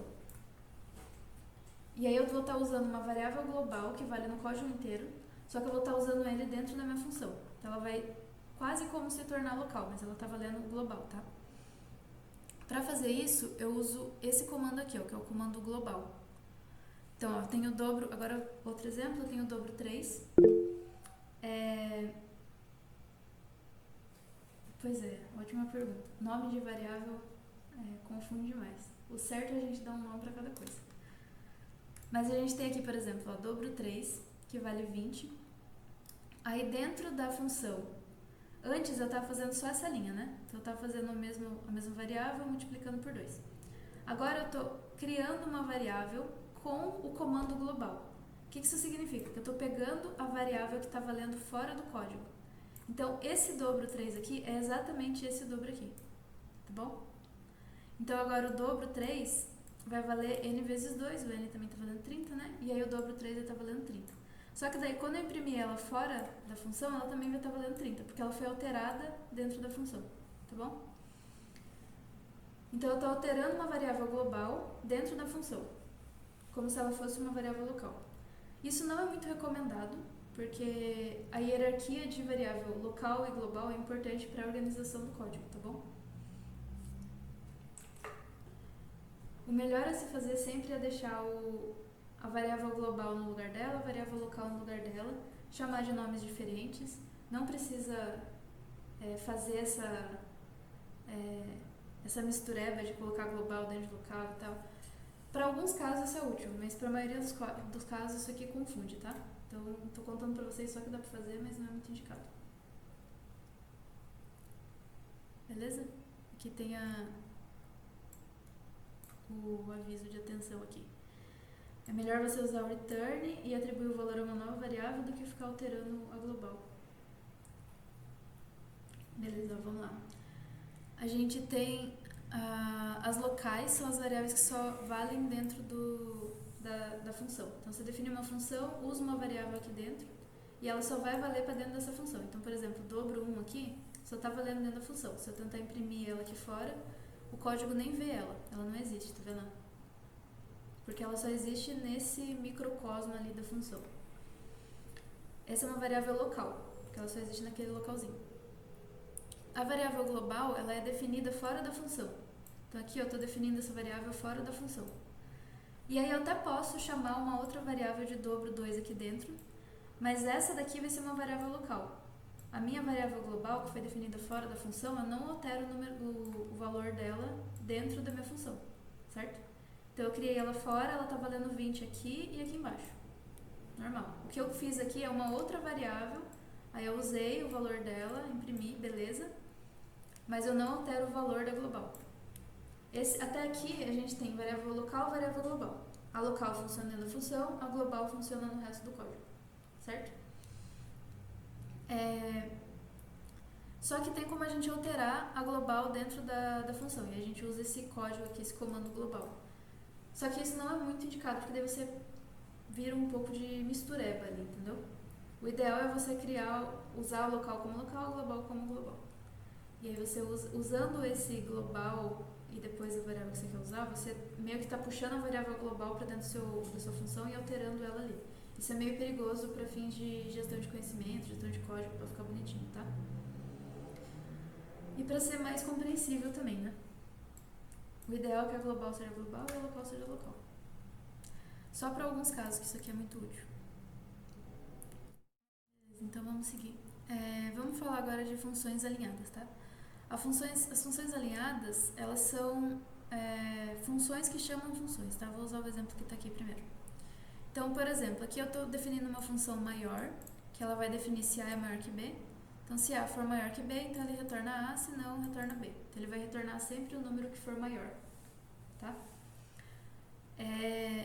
Aí a gente tem uma função menor, que faz a mesma coisa, só que ele vai retornar sempre o valor menor. Então, se A for menor que B, aí ele retorna A. Aqui a gente está ignorando a possibilidade de A ser igual a B, tá? A gente está considerando só dois números diferentes. E a gente tem a função informações. A função informações, ela vai fazer o quê? Ela vai ter dois números, A e B. Ela vai definir o número maior como o maior entre A e B e o número menor como o menor entre A e B. Então, a própria função informações, ela chama duas funções, que é o maior e o menor, que são essas funções que a gente definiu aqui em cima, tá? Então, a gente tem a função maior, que é uma função auxiliar, a função menor, que é outra auxiliar, e a gente tem a função principal, que seria a função informações. E aí, depois ele imprime, o maior valor é o número maior e o menor é o número menor, tá bom? E para rodar esse código, como é que a gente faz? A gente só roda o informações e dá dois números. Tem informações 2 e 7, por exemplo. Aí quando a gente chama essa função, informações 2 e 7, por exemplo, colocar 12 e 15. O que vai acontecer? Ele vai vir pra cá, né? Então eu chamei a função, ele vai vir pra cá. O A vai valer 12 e o B vai valer 15. Aí ele vai vir aqui e vai definir o maior. Isso daqui é uma outra função, então ele vai rodar essa primeira função aqui. 12 e 15. E aí ele vai colocar 15 é maior que 12, beleza, então ele vai... 12 não é maior que 15, né, então ele vai vir pro retorno e vai retornar o 15. Beleza, aí aqui ele já definiu qual é o maior. Aí ele vem pra outra linha. Ele vai chamar a função menor. Qual que é a função menor? Essa daqui.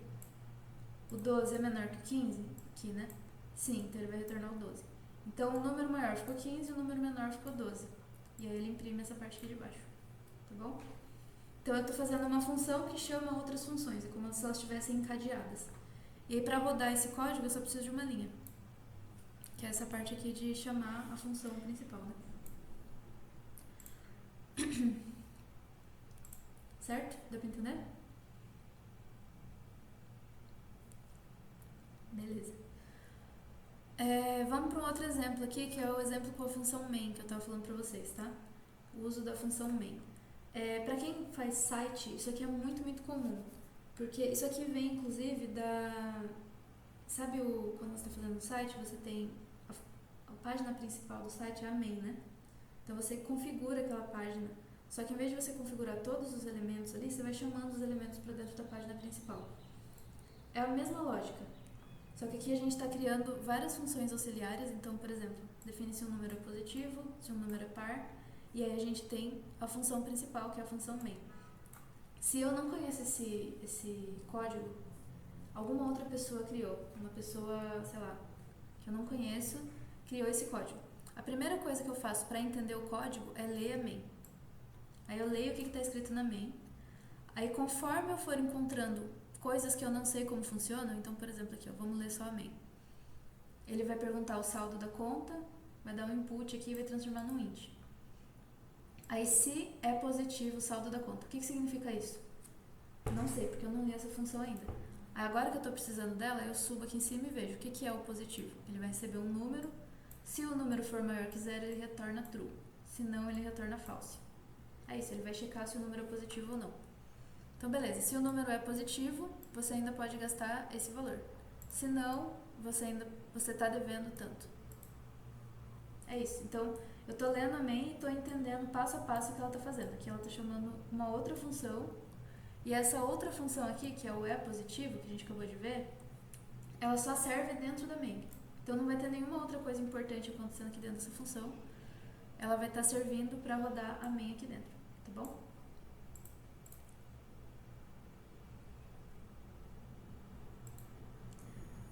Beleza. Então aqui a mesma coisa aqui embaixo, né? Define se o saldo é par. Então ele pega o saldo da conta e roda a função é par. E aí a função é par, ela vai checar se o número é par, né? Se o número for divisível por 2, ou seja, deixar isso zero, então é true, se não é false. E aí se for true, né? Aí ele vai dar que o saldo é par, se não o saldo é ímpar. E aí como é que eu faço para rodar tudo isso? Chama main. Aí o código que faz tudo isso rodar é essa linha aqui. Se eu rodo esse código, só rodei o código, tá vendo? Ele não faz nada, porque eu não pedi para rodar nenhuma função, eu só estou definindo as funções até agora. Mas se eu pedir para ele rodar a main, aí agora ele vai rodar a main e consequentemente vai rodar as outras. Então digite seu saldo, 133. Como ele é positivo, ainda pode gastar 133 e meu saldo é ímpar. Aí agora se eu fizer menos 12, agora você está devendo 12 porque o meu saldo é negativo e o meu saldo é par, tá bom? Então é um outro jeito de pensar. Primeiro eu defino todas as coisas do meu código com funções. Eu vou ter uma função principal que chama as outras, e aí para eu rodar o meu código eu só preciso dessa linha aqui. E aí ele vai rodar a principal e por consequência vai rodar as outras, tá bom? Deu para entender a lógica aqui também?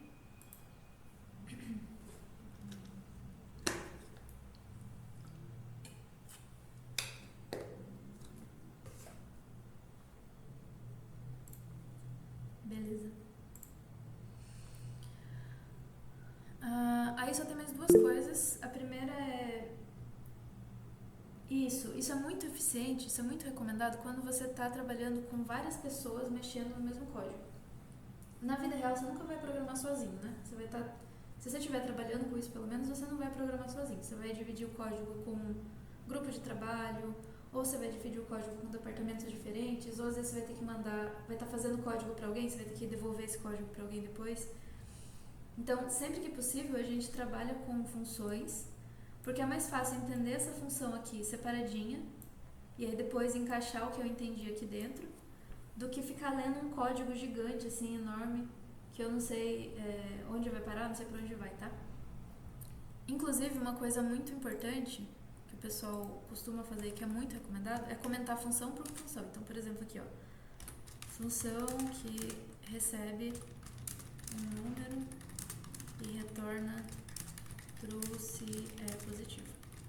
Pronto. Então, essa função aqui, ela é o que tá falando aqui em cima. E aí quando eu for aqui embaixo eu vou fazer a mesma coisa. Vou escrever função que recebe um número int e retorna true se for par.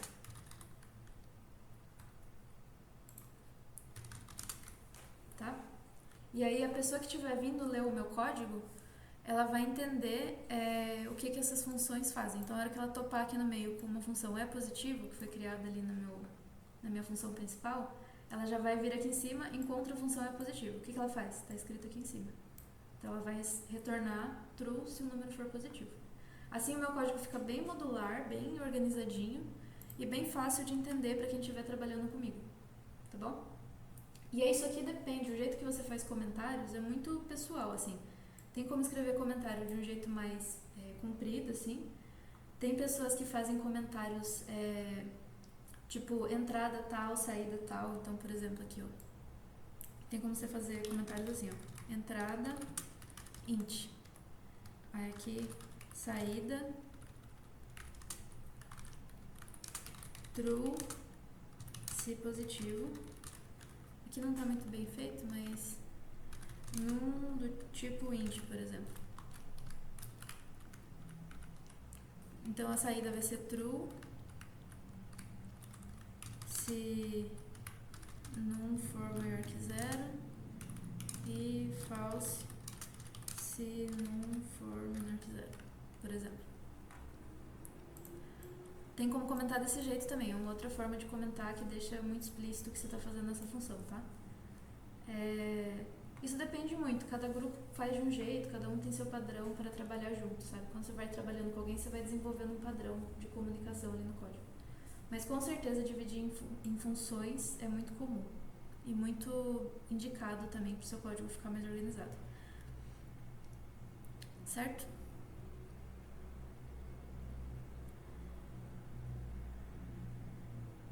Alguma pergunta, gente? A gente estava falando que é importante deixar o código separado em bloquinhos, Murilo, porque daí o código fica mais modularizado. Você deixa módulos, cada módulo fazendo uma função. Cada módulo cumprindo um objetivo, né? E sendo uma função. E aí cada função é bom você deixar os comentários de o que é essa função e o que ela está fazendo. Então aqui é um exemplo de como fazer entrada e saída, e aqui é um exemplo de como fazer numa frase, né? Também deveria ter um comentário aqui, né? Então,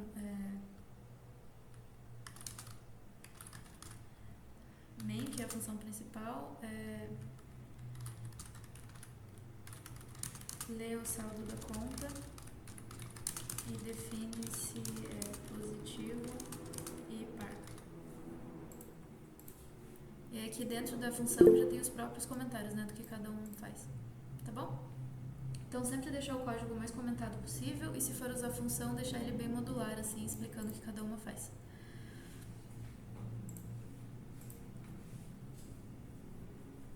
Não, a gente vai trabalhar com arquivo... Não, a gente vai trabalhar com arquivo só mais pra frente. E nessa matéria a gente não vai trabalhar com arquivos, tipo, vários arquivos diferentes para um mesmo código, tá? Nessa matéria específica a gente vai... Quer dizer, talvez eu passe, não sei se vai dar tempo. Mas nessa matéria específica a gente está trabalhando com um documento só, tá bom?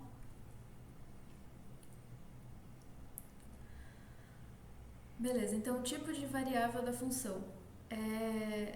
Dentro da função a gente tem vários tipos, tá, de variáveis. Então a gente pode... Ali em cima a gente viu um exemplo aqui, né? A gente viu exemplo com número, a gente já viu também exemplo com nome, exemplo com lista, que daí a gente dava sorte, por exemplo. E aí uma boa prática também é você colocar, por exemplo, quais são os tipos de variáveis que você recebe em cada parâmetro. Isso daqui, eu estou fazendo o seguinte, ó, parâmetro A é uma string, parâmetro B é um int, e essa setinha fala sobre o return. O return é um float, tá bom? Então, aqui o que eu estou dizendo? Minha função vai aceitar o primeiro parâmetro como string e o segundo parâmetro como int, e aí o return como float. Aí tem o corpo da função e o valor do retorno. Teoricamente, isso aqui vai me dizer quais são os tipos de variáveis que a minha função vai receber, né? Então, esse parâmetro A só recebe string e parâmetro B só recebe int. Na verdade, isso aqui não vai impedir que as minhas variáveis sejam diferentes. Então, por exemplo, aqui, ó, fazendo dividir A e B, e eu estou falando que o retorno vai ser um int. Mas quando eu divido A e B, ele sempre vai retornar um float, né? A gente viu lá atrás que uma divisão sempre retorna um float. Então, se eu chamar aqui, ó, 6 e 3, ele vai me retornar um 2. E 2, na verdade, é float, né? Não é int, como a gente já definido aqui em cima. E aí, o mesmo vale se eu der de entrada aqui um 6, que é int, e um 3, que é int também. Vai retornar um float, porque a divisão sempre retorna float. Então, isso daqui que eu coloco como tipo da variável, ele não impede que eu use a função de um outro jeito, tá bom? Ele serve para algumas bibliotecas, algumas coisas que vocês vão fazer, e é bom respeitar isso se você declarar desse jeito, mas ele não impede que a sua função funcione caso você faça de outro jeito, tá bom? Certo? E E o último assunto de hoje é recursividade, tá? A recursividade, a gente viu, né? A função sozinha, então a função usando os parâmetros como entrada.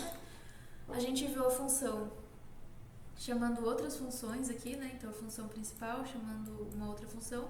E a gente tem como fazer a função chamar ela mesma. Então a função chama a própria função que eu acabei de definir. Então é ela dentro dela mesma. Como é que é isso? Ó? Aí eu coloquei essas fotinhas aqui como intuição. Então, tá com problemas com recursão? Pegue um papelzinho. Aí ele vai lá, pega o papelzinho e dentro do papelzinho tá escrito: tá com problemas com recursão? Pega um papelzinho. Então, é a própria função que chama ela mesma, né? Então essa função aqui que chama ela mesma, e é isso aqui que chama ela mesma, e assim por diante. E aí aqui um outro exemplo, né? Sem recursão infinita. E aí sem recursão infinita, assim por diante. Então a recursão é ela dentro dela mesma, assim, ela vai fazendo camadas de recursão infinitamente, tá? Ou até que alguma coisa aconteça, né? Como é que a gente usa recursão em programação de um jeito que não seja infinito, né? Que seja útil? A gente vai ter uma base para recursão e um passo. Então, a base é o caso trivial. O caso trivial é aquele caso que você sabe resolver. Tipo, faz um cálculo e aí o trivial é o cálculo com 1, por exemplo. Porque é muito fácil fazer cálculos com o número 1. Esse vai ser a base da sua recursividade, é o caso que você sabe resolver. E o caso recursivo vai ser tipo assim, esse mesmo problema, só que ele grande, para um número grande ou para um cálculo grande, alguma coisa. E qual que é o seu objetivo? Sair do grande, aí você resolve o pequeno e automaticamente, como se fosse um dominó, você resolve até o grande, tá bom? Mais ou menos isso. Vamos ver o exemplo que vai ficar mais fácil. A gente faz assim, né? Define a função, essa aqui é uma função recursiva, vou chamar ela de recursiva. Então eu vou definir a função recursiva. Se o meu n aqui, que é o caso que eu estou aplicando a função, for o caso trivial, aí o resultado vai ser o valor base. Se não, eu vou chamar a função recursiva para n menos 1, ou seja, se ele ainda não está no caso trivial, eu desço um passo. Aí ele testa de novo. É o caso trivial? Não. Então eu desço mais um passo. Aí eu desço mais um passo, assim por diante. Tá bom? E aí o exemplo aqui para ficar fácil, ó. Como que a gente calcula o fatorial de 10? O número fatorial é ele vezes o anterior, até que chega no 1, certo? Então eu posso falar, por exemplo, que o fatorial de 10 ele é igual a 10 vezes 9 vezes 8 vezes o fatorial de 7. Por quê? Porque o fatorial de 7 é 7 vezes 6 vezes 5. Isso daqui é o fatorial de 7, certo? Isso aqui é a mesma coisa que isso aqui. Então eu posso falar que o fatorial de 10 é 10 vezes 9 vezes 8 vezes o fatorial de 7. Ou eu posso falar, por exemplo, que isso aqui, que o 10, na mesma lógica, é igual a 10 vezes o fatorial de 9, certo? Então o fatorial de 10 é 10 vezes o fatorial de 9. Da mesma forma, eu posso falar aqui que o fatorial de 9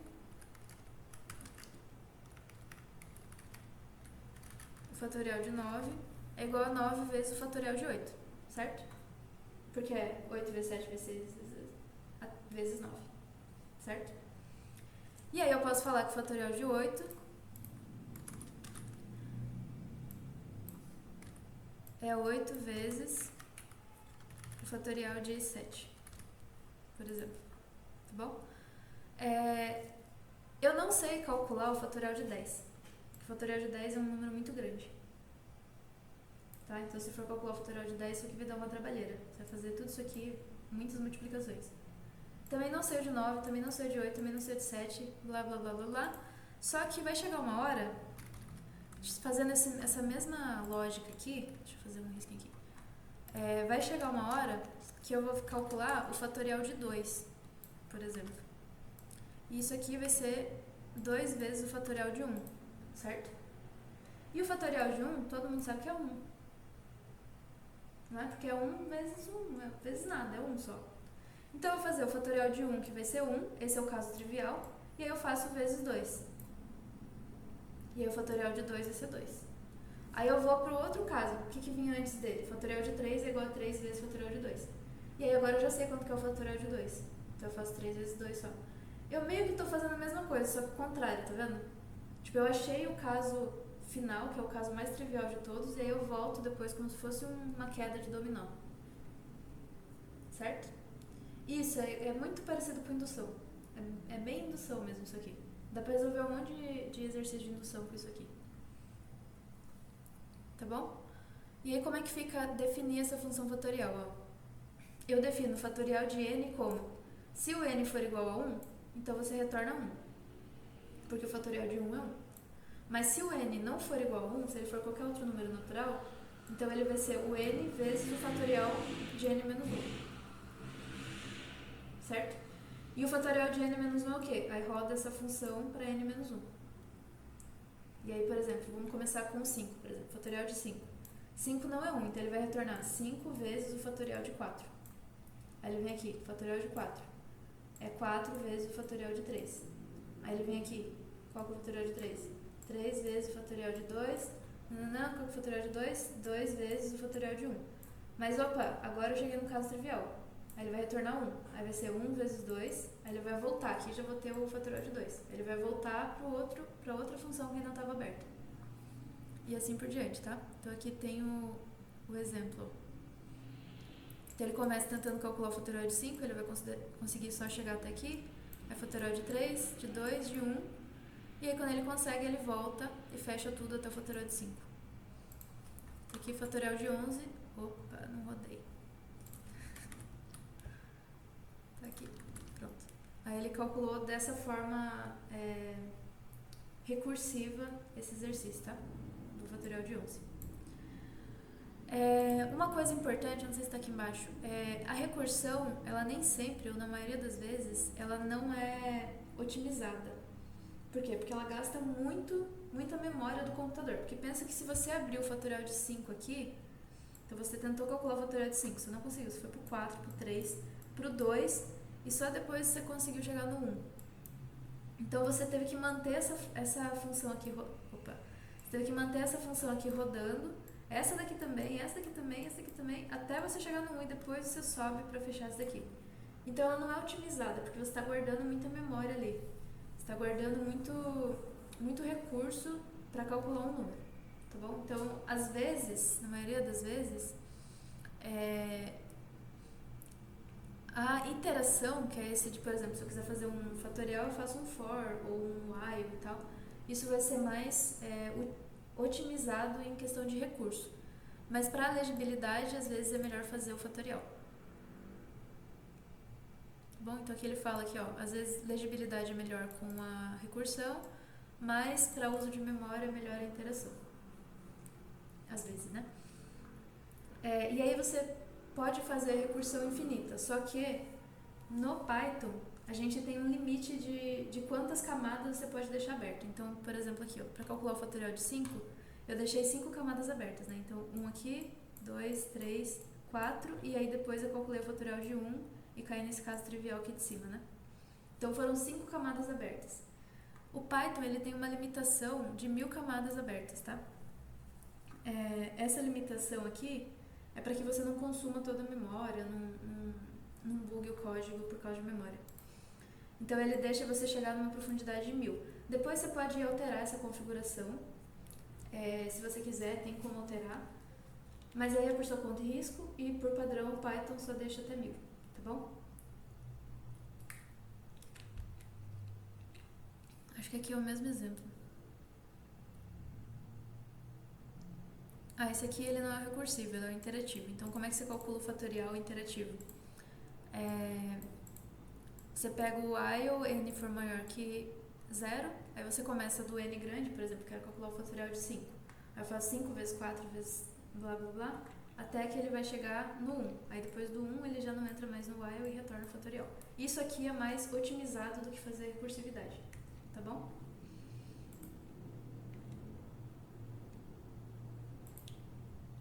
Isso, um dos exercícios é fazer o Fibonacci. Aí aqui tem um exercício, que eu acho que é o último de hoje, para fazer um algoritmo recursivo para calcular a soma de todos os números naturais menores naturais que ele. Deixa eu mudar a ordem aqui. Naturais menores que ele.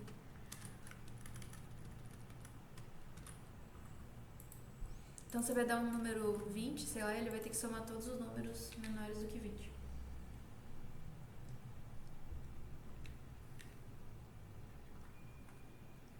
Aí tem que fazer, obviamente dá pra fazer isso com if, else, dá pra fazer com while, mas faz com um algoritmo recursivo, tá? Pra gente treinar essa lógica primeiro.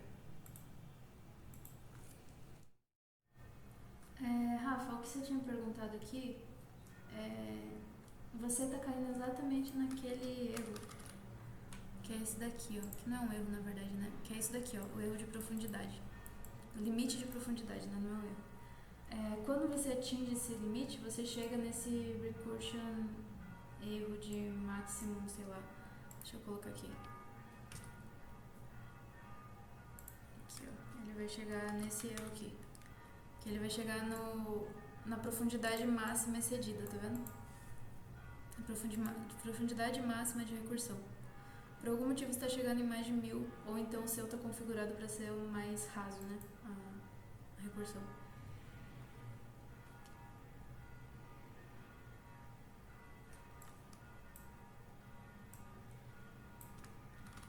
Ó, vou pegar o código do Davi aqui. Por que vocês estão colocando natural? Vamos lá, digite um número natural, aí se o número for menor que 0,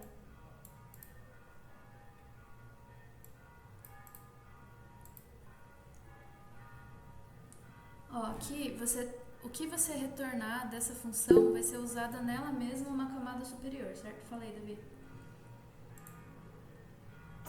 Esse natural aí é porque eu esqueci de completar, tipo, é porque se o usuário inserir um menor que o n, e que é um menor que 0, não vai ser natural, né? Tipo, era para pedir um natural. Só que eu não entendi onde é que tá dando errado, tá dando erro na hora de comparar. Ah, tá. Não, então, esse daqui, esse retorno que você tá dando, você tá querendo exibir um erro pro usuário, né? Tipo, se você não digitou um natural, você digitou um menor que 0, então digita um natural. Eu acho Isso. que isso vale mais a pena você colocar aqui em cima, ó, fora da definição da função recursiva. Então seria tipo, sei lá, nossa, tô escrevendo em português. If n menor que 0, aí print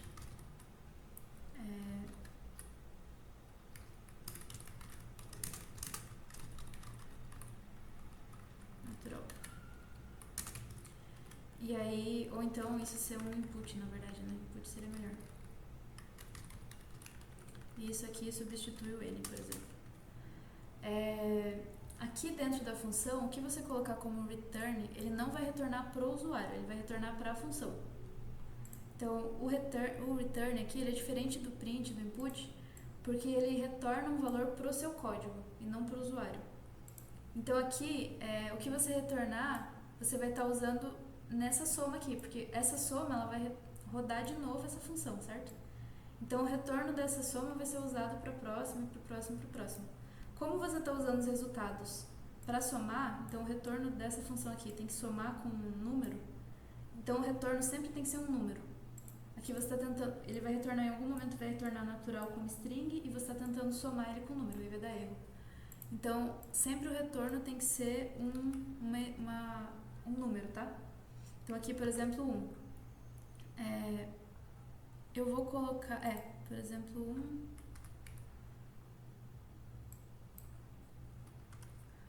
Vou colocar assim, ó, se o n for igual a 1, aí ele retorna 1, por exemplo, tá? E se o n não for igual a 1, então ele vai ser um outro número, ele vai somar o n mais um número anterior. O que eu tô fazendo? Ó, se você começa a soma aqui, só dar um enter aqui pra separar. Essa aqui é a sua função, certo? Você começa com a soma de 3, por exemplo. Vamos começar com n igual a 3. Então, travou. N igual a 3. Então, o n é igual a 1? Não. Então, ele vai pular o if e vai entrar no else. Então, você vai me retornar a soma de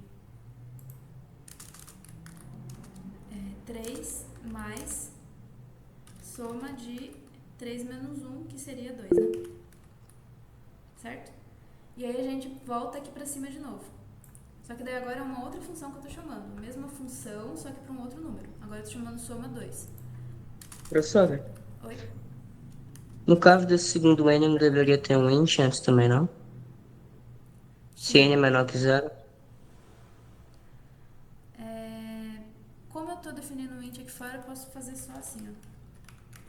Que o int vai vir daqui, né? Mas sim, pode ser também. Aqui ele já tá como um int e aqui ele vai vir para um outro int. Aqui a gente está supondo que o usuário não vai digitar o endereço da casa dele ali quando a gente pedir um número. Mas dá pra gente tratar esses erros também, caso aconteça, tá? Mas vamos supor que o usuário está sempre digitando um número. Talvez ele digite um número negativo, mas ele vai digitar um número. Aí beleza, eu chamei o soma 2 aqui embaixo, aí ele volta aqui pra cima com n igual a 2. E aí ele vai entrar o n igual a 1? Não. Então faz o 2 mais o soma 1, porque é o soma menos 1, né? N menos 1. Como n tá valendo 2, então aqui é o soma 1. Na segunda rodada ele vai chamar isso daqui. Aí ele sobe aqui em cima de novo, na verdade abrindo uma outra função, ele vai fazer n igual a 1.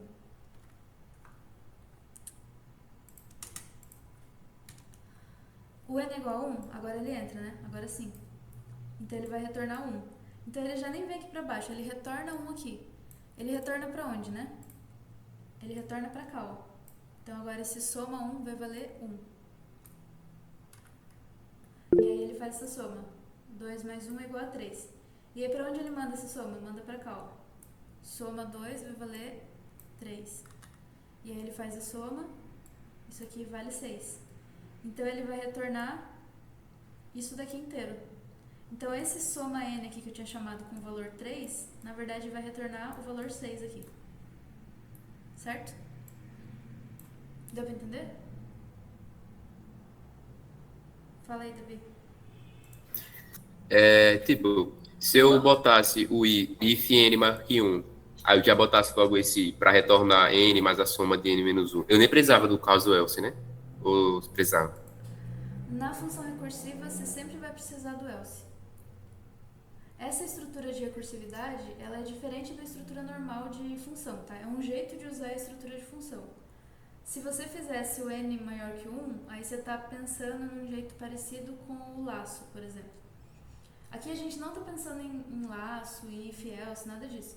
A gente está pensando em um jeito novo de usar as funções. Não significa que as funções só dá para usar desse jeito e não significa que é o melhor jeito de usar também, tá bom? É um jeito novo de pensar as funções. Ah, tá. Mas sim, se você colocasse n maior que 1 e aí fosse somando, funcionaria também. Só que daí seria o jeito iterativo e não recursivo. Tá bom?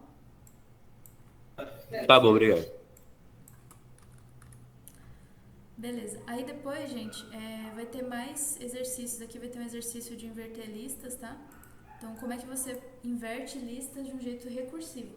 E aí o importante nesses exercícios de recursividade é o jeito de pensar, tá bom? Não é a dificuldade que tem o código.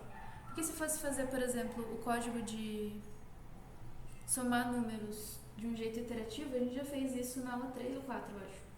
Então já faz tempo que a gente aprendeu isso, é rapidinho pra fazer, todo mundo já sabe. Só que o jeito recursivo é um jeito diferente de pensar. Então é pra gente exercitar mesmo esse jeito diferente de pensar e o uso das funções também. E aí era isso a aula de hoje. O uso de funções, principalmente, é uma aula bem densa, tem bastante coisa. Vou postar a lista lá e em breve eu posto a aula também.